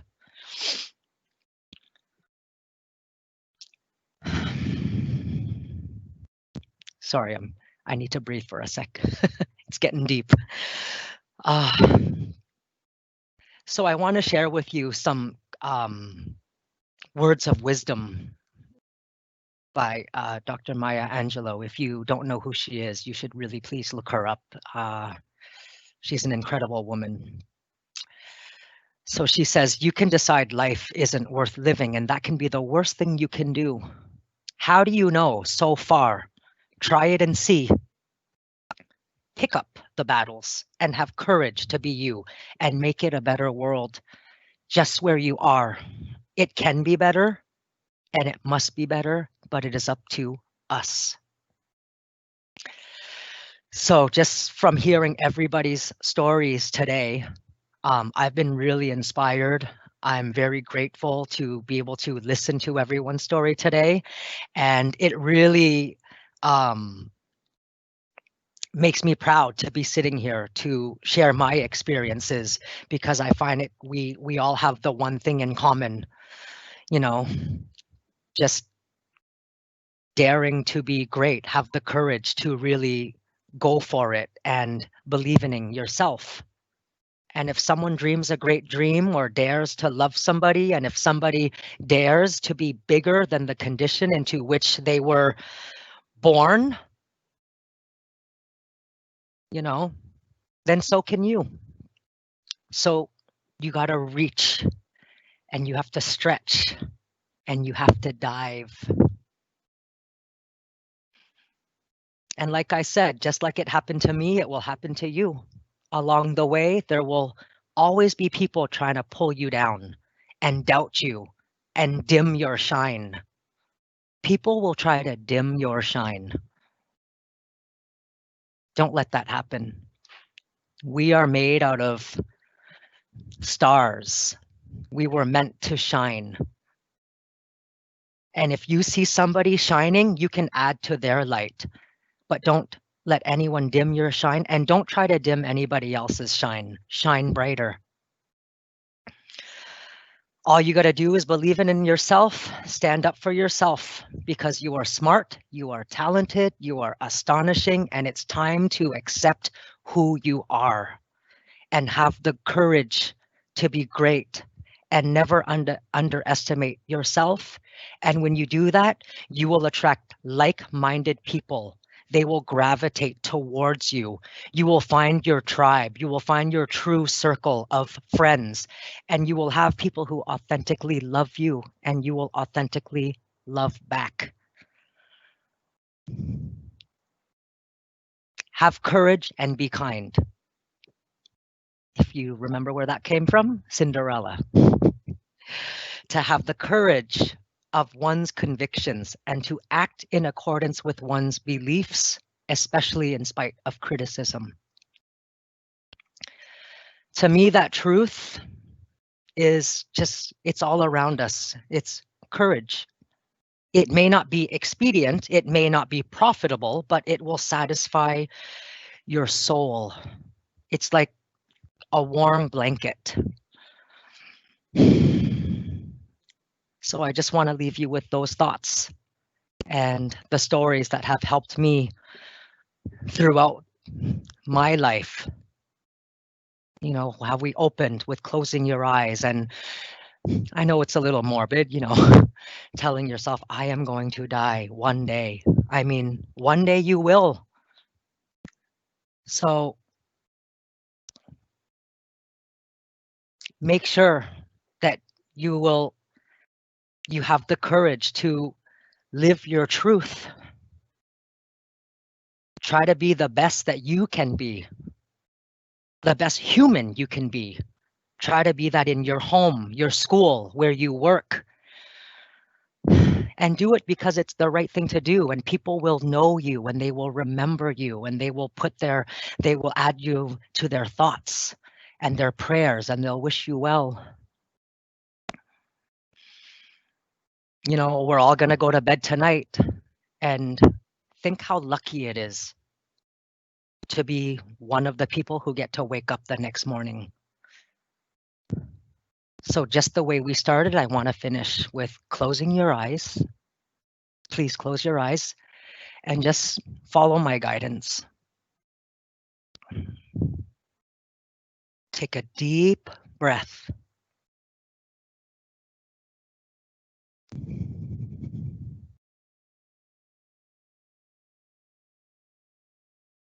And I want you to think about all the people, no matter how big or small the number is, who have had such an impact on your life. Any impact, a good impact, a negative impact. It could be anyone in your family, your friends, your teachers, anybody who has had an impact on your life.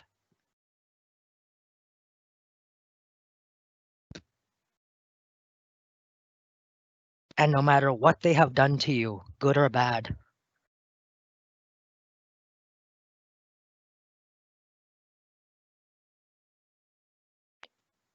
in your head, tell them, thank you. Tell them, I forgive you. Tell them, I love you.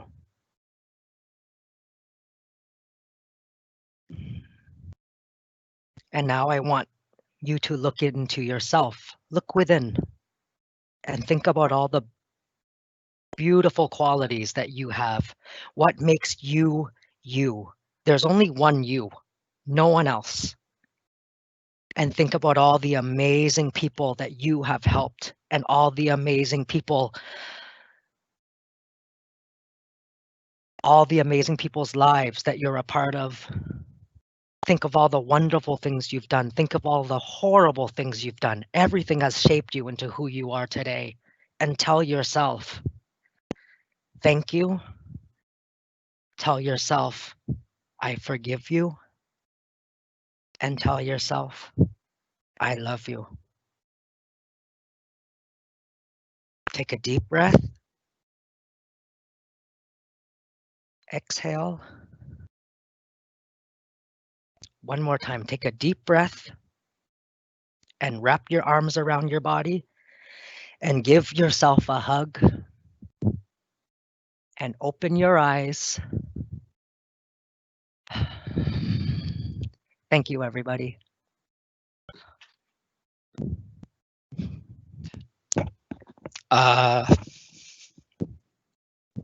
Thank you, John, for both a very moving and deeply thought-provoking talk. There are lots of comments in the chat, people saying they've been crying and been moved by what you have to say, and I feel that too. If I can share one personal reaction I had to what you said, some years ago I actually went to Canada for a teaching retreat. So this is the Canadian Appreciation event with all the Canadians on. And we had two really wonderful facilitators. And it was very academic, you know, talking about teaching and ways of doing research and thinking about teaching. But right in the middle of the event, they asked us to sing a song. And I remember I sung, but feeling very uncomfortable about doing it in that setting. And yet the irony was I love to sing, even though I don't do it very well. And I reflected how my identity of being an educator, an academic developer, an administrator had slowly moved me in ways to divorce myself from who I was. And that somehow working in education required me to do that. And yet the happiest I know I have been in the classroom or working with my colleagues is when I have been authentic, when I chose to be vulnerable and be everything that I am, to metaphorically sing while educating, because I love to sing. And so I think you brought that back to me in your talk, that experience and that desire to want to be a better connected person rather than live a divided life in the roles that I play. So I want to thank you so much for that. Oh, thank you, Glenn. And I think one thing I would like to share something like that, because if you enjoy singing so much and singing and teaching, that's a gift and a talent you have. And one thing I've learned is when you get, give, when you learn, teach. So those are lessons that we should all live by. Yeah. Everyone, once again, in your rooms by yourself, waving hands in the air or clapping, whatever we can do to appreciate John for his remarks today. Thank you very much. Okay, we're going to move to the next portion. Phil, did you want to take a couple of minutes to make any announcements in relation to Hanoi? And did you have anything from the Courage Wall in Hanoi that you wanted to share? Knowing that probably your team didn't have as much time as what you had in Saigon to populate the wall and might need some further time, but was there anything you wanted to share, Phil, before we move on? Yeah, thanks, Glenn. Thanks, John, for your presentation. Just a few things from Hanoi, because we've been talking a lot, and a lot of this has been covered. And I think this courage thing today is really an important topic when we've had so much uncertainty and no clarity around our future. I think Glenn's question to Thao before about what's your future hold to Thao, I think that's a question we can all ask for each other. We're all not certain what the future holds at the moment. So I think we have to just kind of learn to be resilient and supportive and look after each other at the moment. And it's probably one of my takeout for all Hanoi and actually all staff here at RMIT is actually to just support each other and have the courage and conviction to look after your colleagues and your students and your family. For those of you who know a little bit about the B Camp has a wonderful motto, and it says, "Together we are stronger." I think we could probably steal the B Camp motto and use it for RMIT and ourselves at the moment, that together as RMIT faculty, professional staff and students, if we work together, we'll be a lot stronger.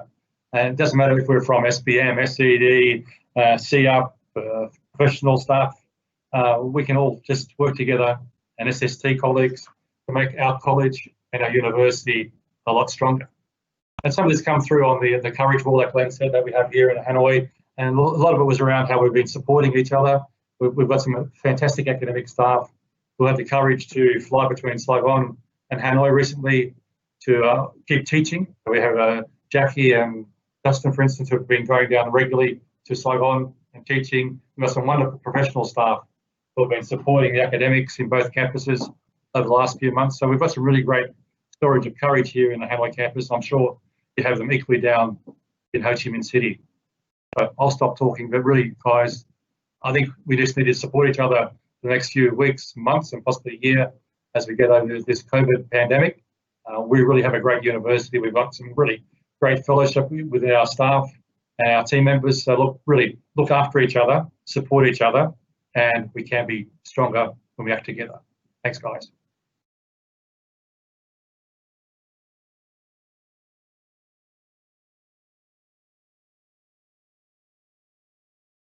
Thank you, Phil. So I'm going to just read a couple of stories that were on the wall. But before I do that, I want you to be aware that following my short remarks, there will be an online activity. And if you want to participate in this online activity, you need to register because there are prizes. And so, for example, I think first prize is buckets loads of Haagen-Dazs ice cream. We're giving Haagen-Dazs ice cream vouchers away. We also have power banks, thumb drives, and other things that hopefully reward you for your participation in the activity. But you need to register for the team.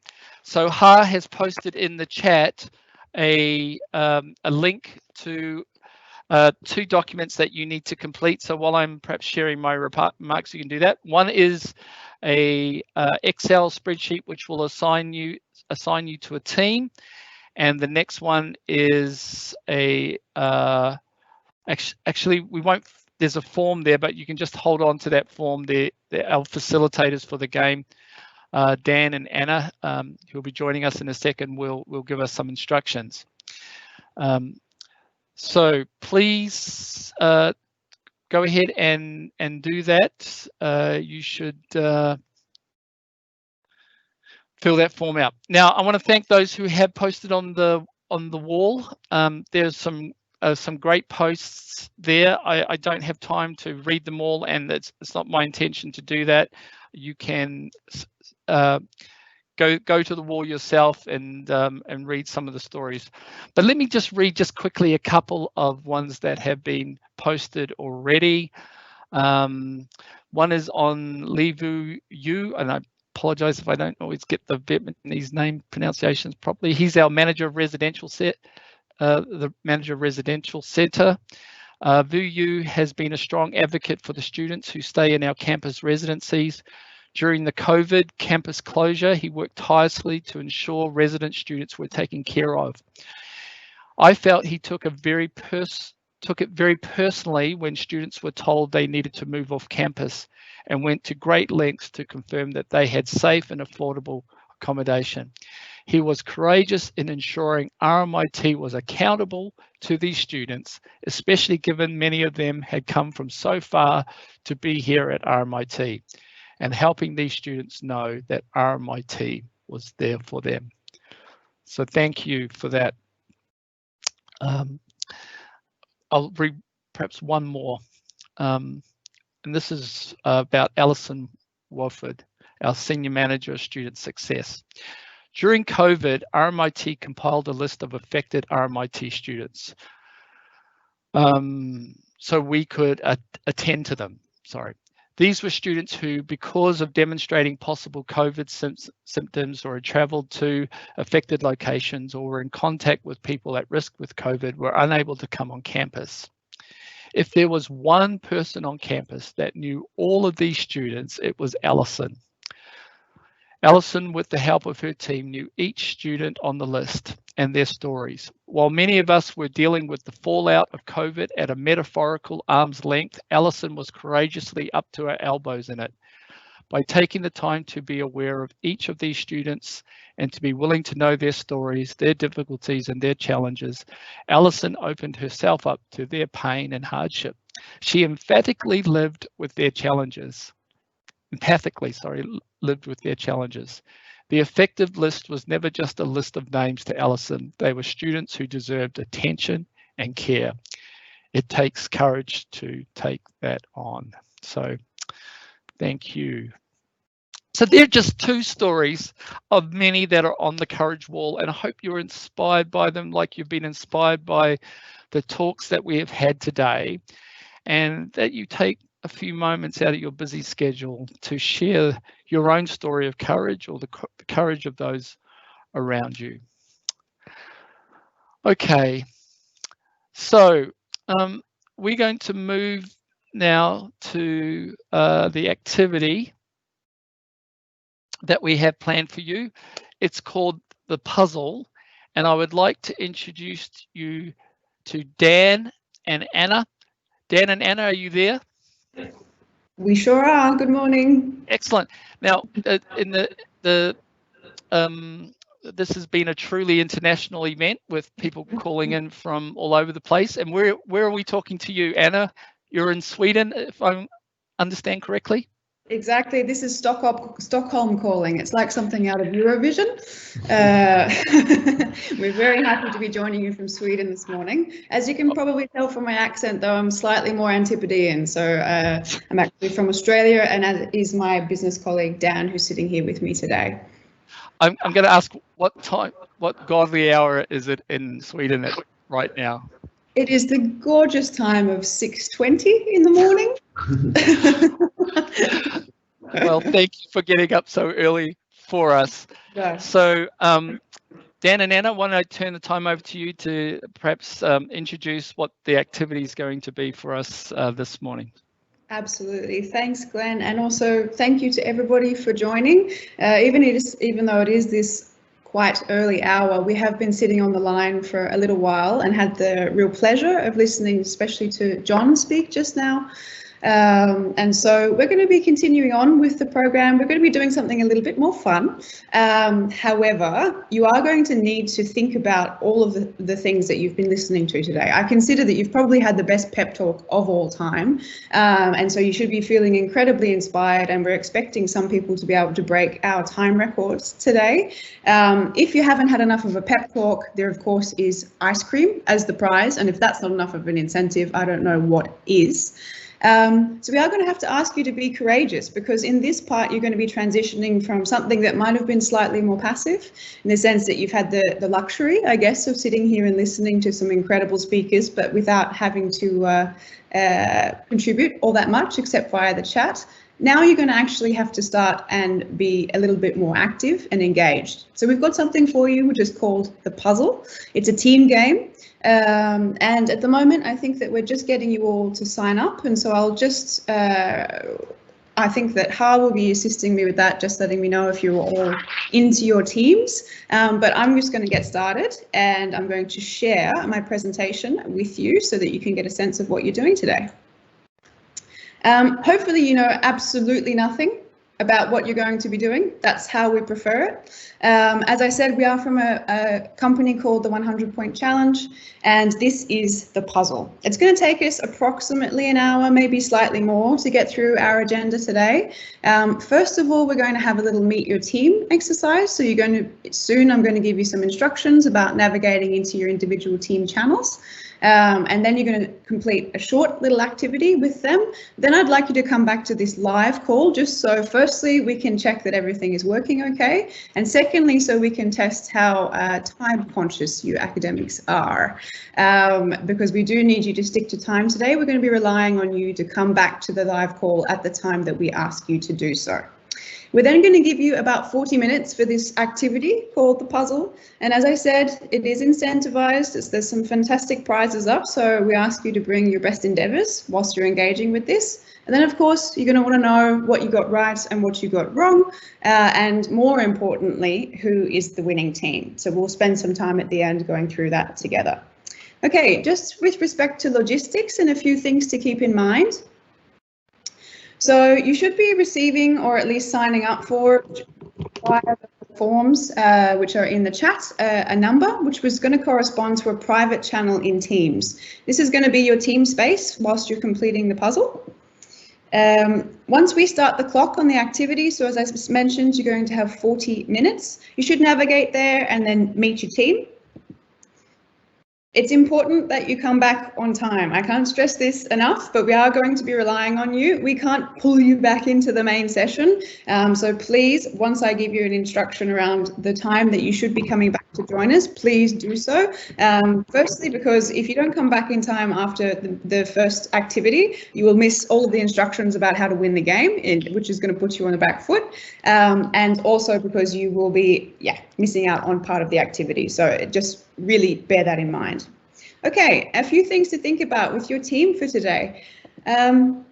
Again, we have been talking a lot about courage, and although this isn't meant to be an energizer, it's meant to be just a little bit of silliness and a bit of fun, it does present a really interesting case study into the ability to embody this idea of courage in your lives. So first of all, you might have to use a little bit of courage to work with people that you might not necessarily know. Some of these teams have been allocated randomly, and so we all know that that can be quite confronting. You're going to need to have the courage to communicate your opinion. So you might think that you know the answer to something and also think that somebody that is a stranger to you has the answer wrong. You're going to need to have the courage to communicate what your opinion is and also to navigate that in the kindest and most respectful way within your team. You're also going to have the courage to apply yourselves in a context that could be exposing. What do I mean by this? So this activity called the puzzle does have a certain intellectual element, should I say. You are going to need to reason through and apply yourselves in an academic context, which for this audience should be absolutely no problem. But for some of us, that can be a little bit exposing. So I just encourage you to have the courage to be silly, and also to potentially risk getting things wrong. There's nothing wrong with that, and we all know that we learn from mistakes. So just bearing those things in mind. So for your first activity, as I said, this is meant to be a little bit of fun. Obviously, the whole world is having to have a bit of courage at the moment as we navigate this very strange context that we're all finding ourselves in. So the first thing that we want you to do is, of course, introduce yourself to those that you find within your team. This is an opportunity to make connections that you might not already have, so please exploit that to its fullest potential. Then we want you to come up with a team name. So once you've introduced yourselves, we want you to get started straight away on this concept of, building a little bit of a culture around who you're going to be for the next hour. And what we've been doing since the change to the world that has happened recently is that we've been asking people to share one good and one bad, and that might require a little bit of courage as well, habit that you might have picked up during quarantine or during this period of working from home. We then want you to use this as inspiration for a team name. So we've had some fairly interesting and usually quite funny submissions to this. And so some of them have been things like braless handyman, which I quite enjoyed. The most disgusting one we've had is sweaty pants. So you can be as academic or as silly as you like, but we encourage you to take this opportunity to at least have the courage to share, your deepest, darkest COVID secrets. So what I'm going to do now is just give you 5 minutes. I think everybody should be able to. I'm just going to stop sharing my screen. Give me one moment as I navigate back. And so everybody should be able to navigate now into their teams. And so I'm going to give you 5 minutes. The time is now Vietnam time, 11:27. So we'll ask you to come back at 11:35. Let's give you a couple more minutes just to make sure that you can do so. So we'll look forward to seeing you all back here, and you should have a nice team name inspired. Excellent. Thank you, Anna. So if you follow the instructions and go to the, first of all, if you are having problems finding what team number is, please put it in the chat. We've got people online who are going to help you. If you do know what your team number is, you should go to the room with your team number on it and follow what Anna has asked you to do. So we'll see you back in this room in just over 5 minutes.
Hello everyone who is joining us. I'm just being told from the RMIT elves that are squirreling away in the background trying to allocate you into teams that there has been a little bit of a problem, a bit of a hiccup with the groups. So perhaps we can all have the courage to just wait whilst they try and work this out. Obviously there are sometimes some difficulties in hosting these things online, so we're going to have a bit of an extension.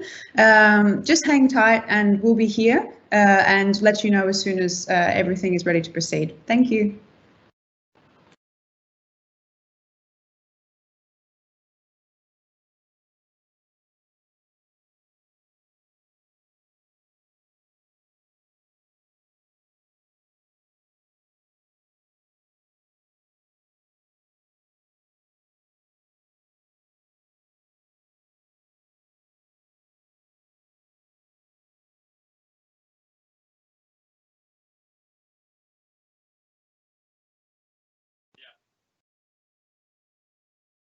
Okay, so George, what's our team name, buddy? Yeah, courage is good. That sounds like a winning name, brother.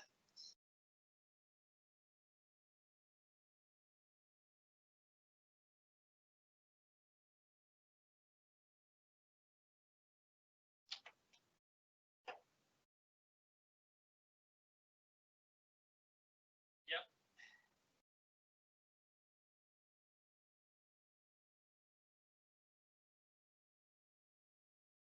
Okay.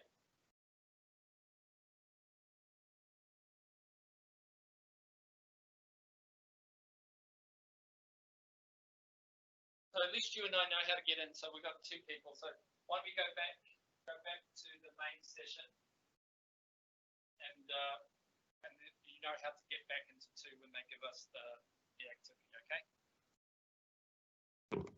Oh, good. All right. Glenn, you're not on mute. Yeah. Just that we need to go back and get the instructions. I can leave my channel here because I'm using 2 computers. So I'll be here so somebody can at least know that there's somebody here when they arrive. Okay.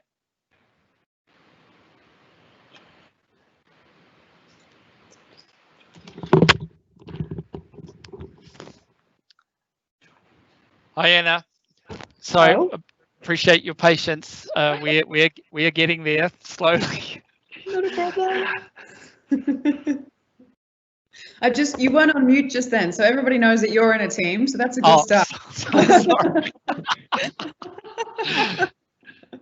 Oh dear. Yeah.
Okay, Anna. So I think what we're doing is just finalizing the people in their teams. So in a minute or so, we'll get you to start. And if anybody misses out, that's fine, because hopefully at least somebody from their team is back in the room and will be able to help the others. Sure, not a problem. And also the game page does repeat the instructions, so they should be able to muddle through once they have the link. As long as they have the link, they should be good to go. Yep.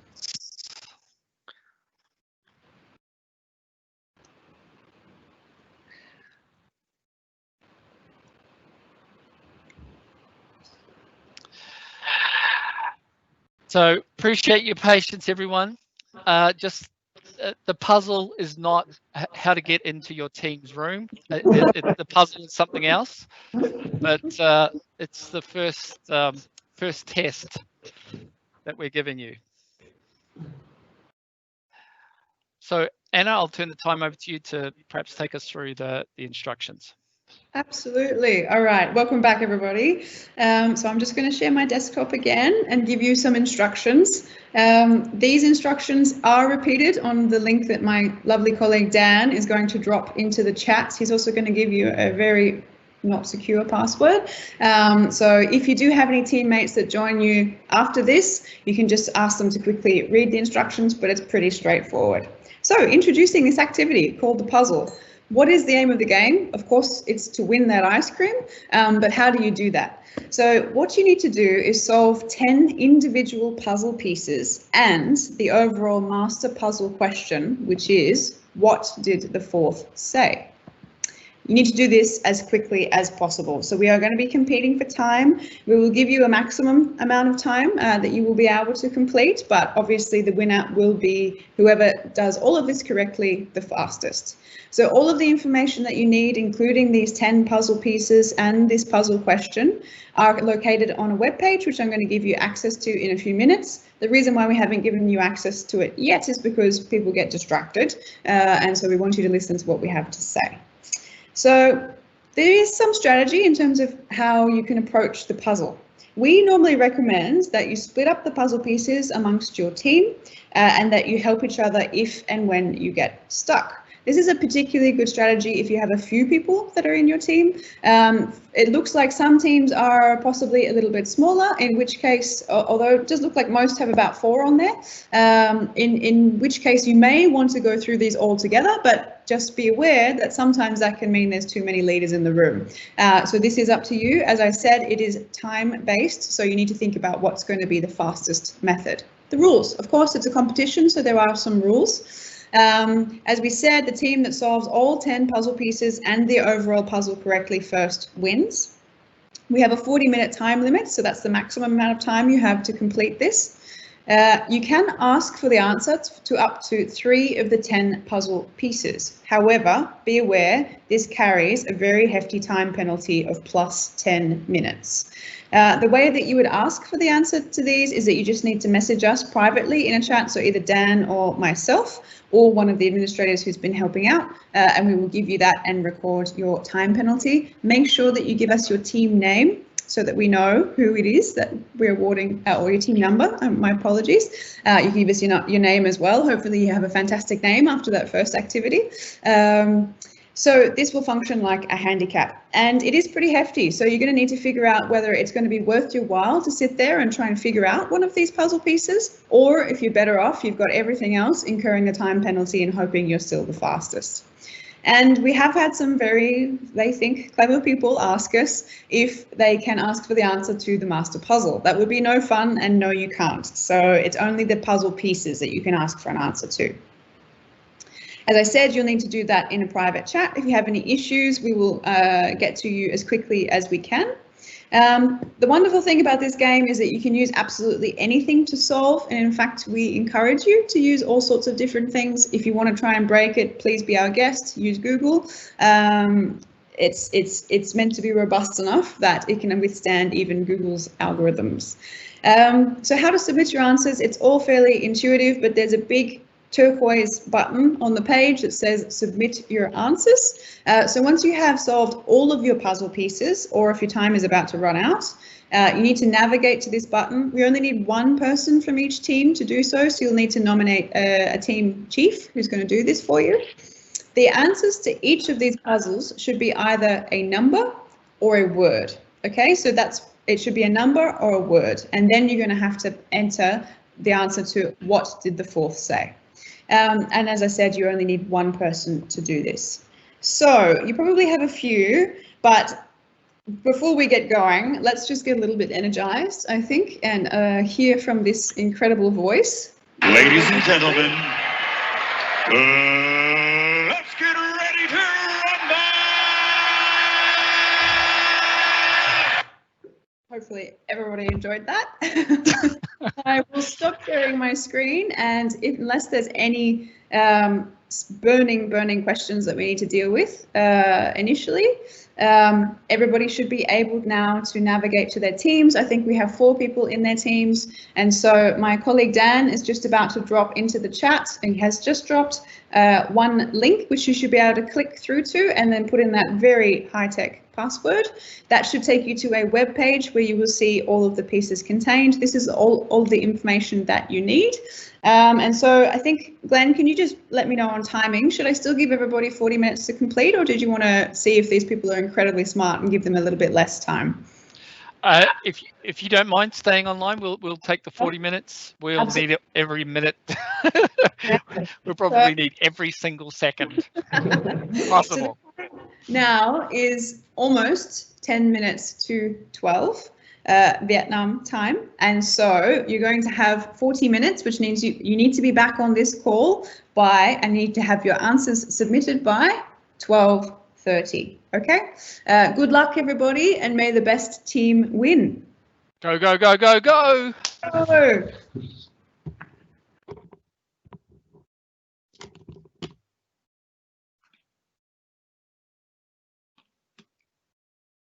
Okay, did we get the link? Glenn, you're still on mute. Not on mute.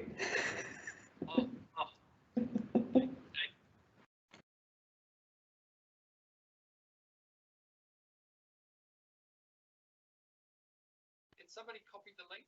Who we got in the room? Because Weedtron. Have you got?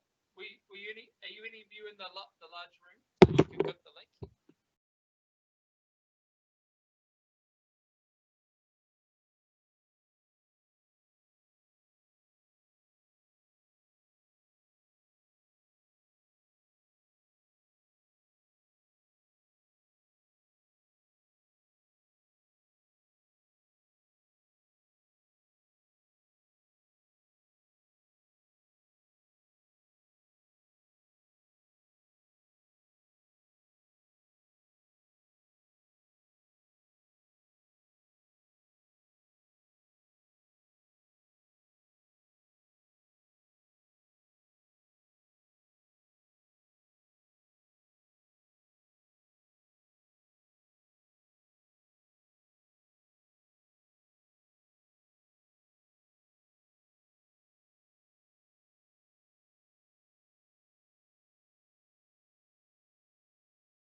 Hi, Anna. Can you hear me? Sure can. Hi, Anna. Can you hear me? I can. Okay, well, our team's finished. Yeah, I saw that come in. I think that we've had quite a few submissions, which is exciting. We've got 3 submissions so far, so I might just give it 1 more minute just to let everybody navigate back here, and then I'm going to go through the answers. Sure.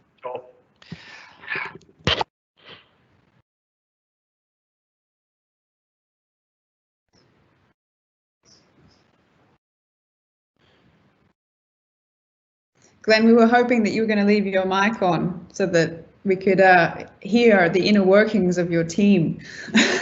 Be a fly on the wall for your dynamics.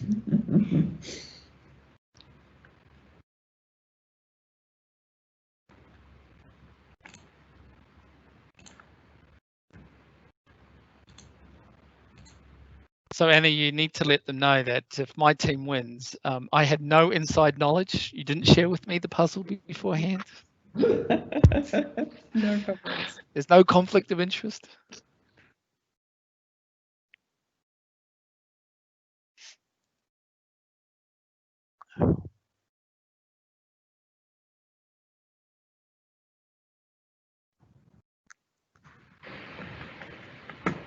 And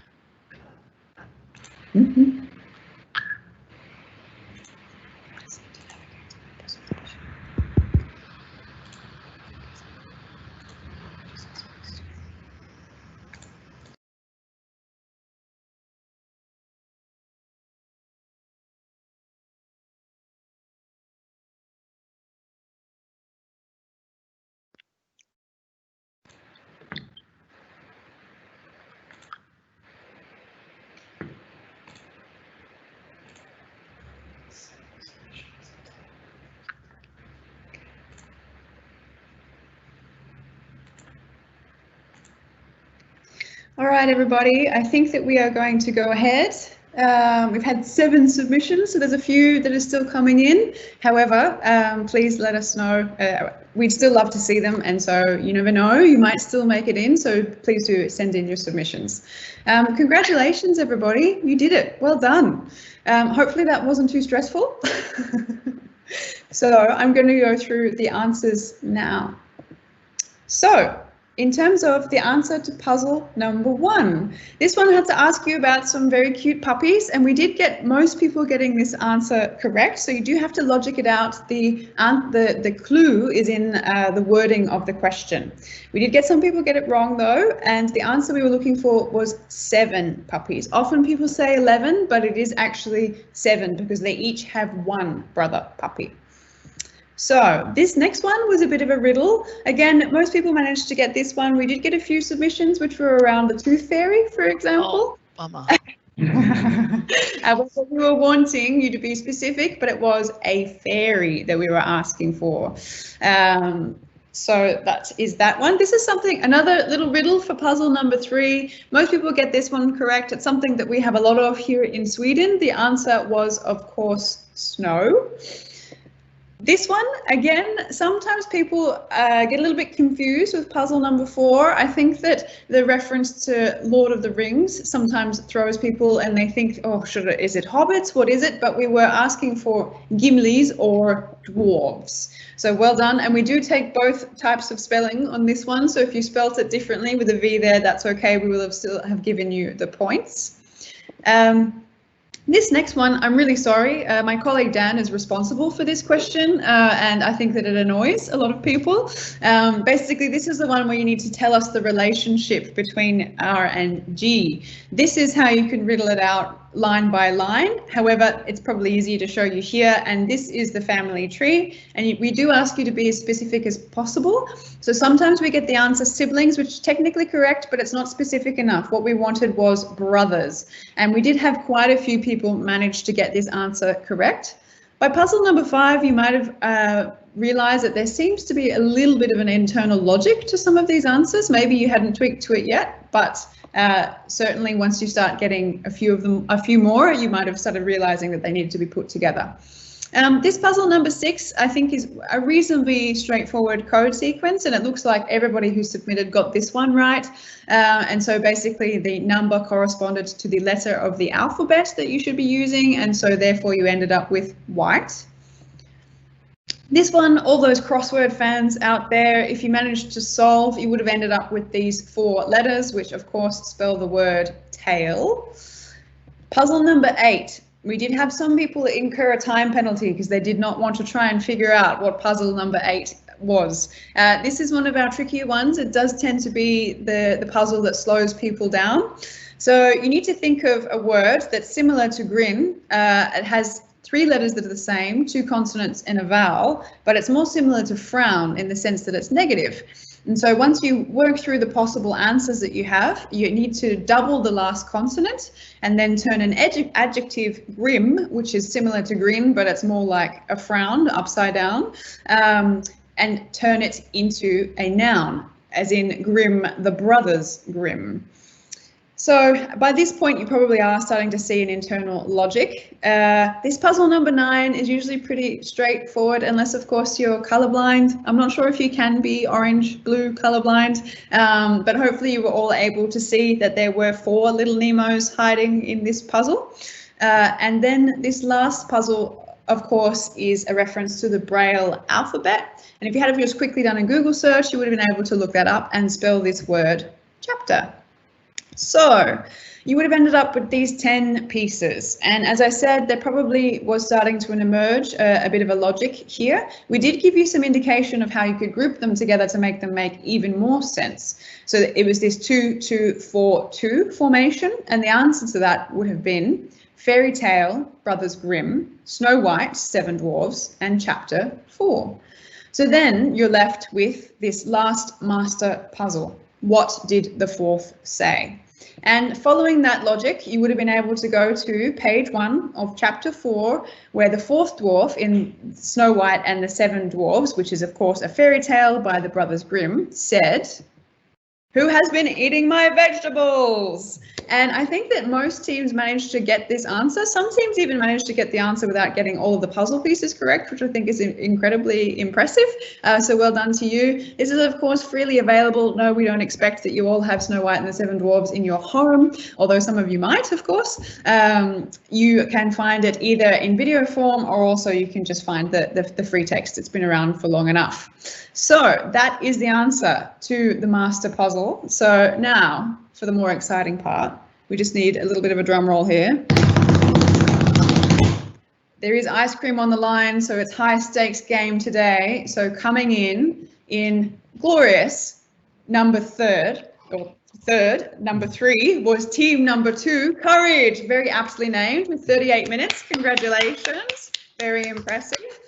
Do make sure that you make yourselves known, because you will be getting a prize. I think you'll find out what they are after this. Then we have amazing, coming in second with 35 minutes, Cat Dog Dopamine Overdose. Kudos for that name, it's fantastic. Congratulations to team number 2. And now, the moment you've all been waiting for, where we announce the winner. Very impressive time here, we have to say. Team of 2 to be differentiated from team number 2 with the very impressive 34 minutes. Congratulations, team of 2. Well done. There's only 1 minute in there. You were all coming in super fast. So congratulations to team of 2. I'm sure that I think Glenn's team was actually team number 2. So perhaps he'll try and sneak in there and claim one for the win. I'm not sure. Works. Excellent. Thank you, Anna. So let me just announce the prizes. So we have Häagen-Dazs vouchers for team number 1. Team number 2, you've won some power banks for your iPads and iPods and so forth. And team number 3, you have won some USB sticks. Can't guarantee they haven't already been used before, but second-hand USB sticks for team number 3. Yes, excellent. Just what I wanted. Excellent. So thank you, Anna and Dan. We really appreciate the activity. It was a fun way to end our week 7, and so we want to thank you for organising that for us. And I understand you have other activities that can be done online besides the puzzle activity. Yes, People can go to their website and check it out, the 100-point challenge. Great. Absolutely. Check us out online. Thank you. Excellent. So people, that finishes our week 7 plenary session. I hope you've enjoyed the speakers. I hope you've enjoyed the activity. I hope you will feel inspired to want to go to the Courage Wall and contribute to that over the next few days, and register for any of the workshops that you're interested in. And we will see you online for our on Friday for our staff awards. So thank you, everyone. Be safe and take care. Bye-bye. Thanks, Dan.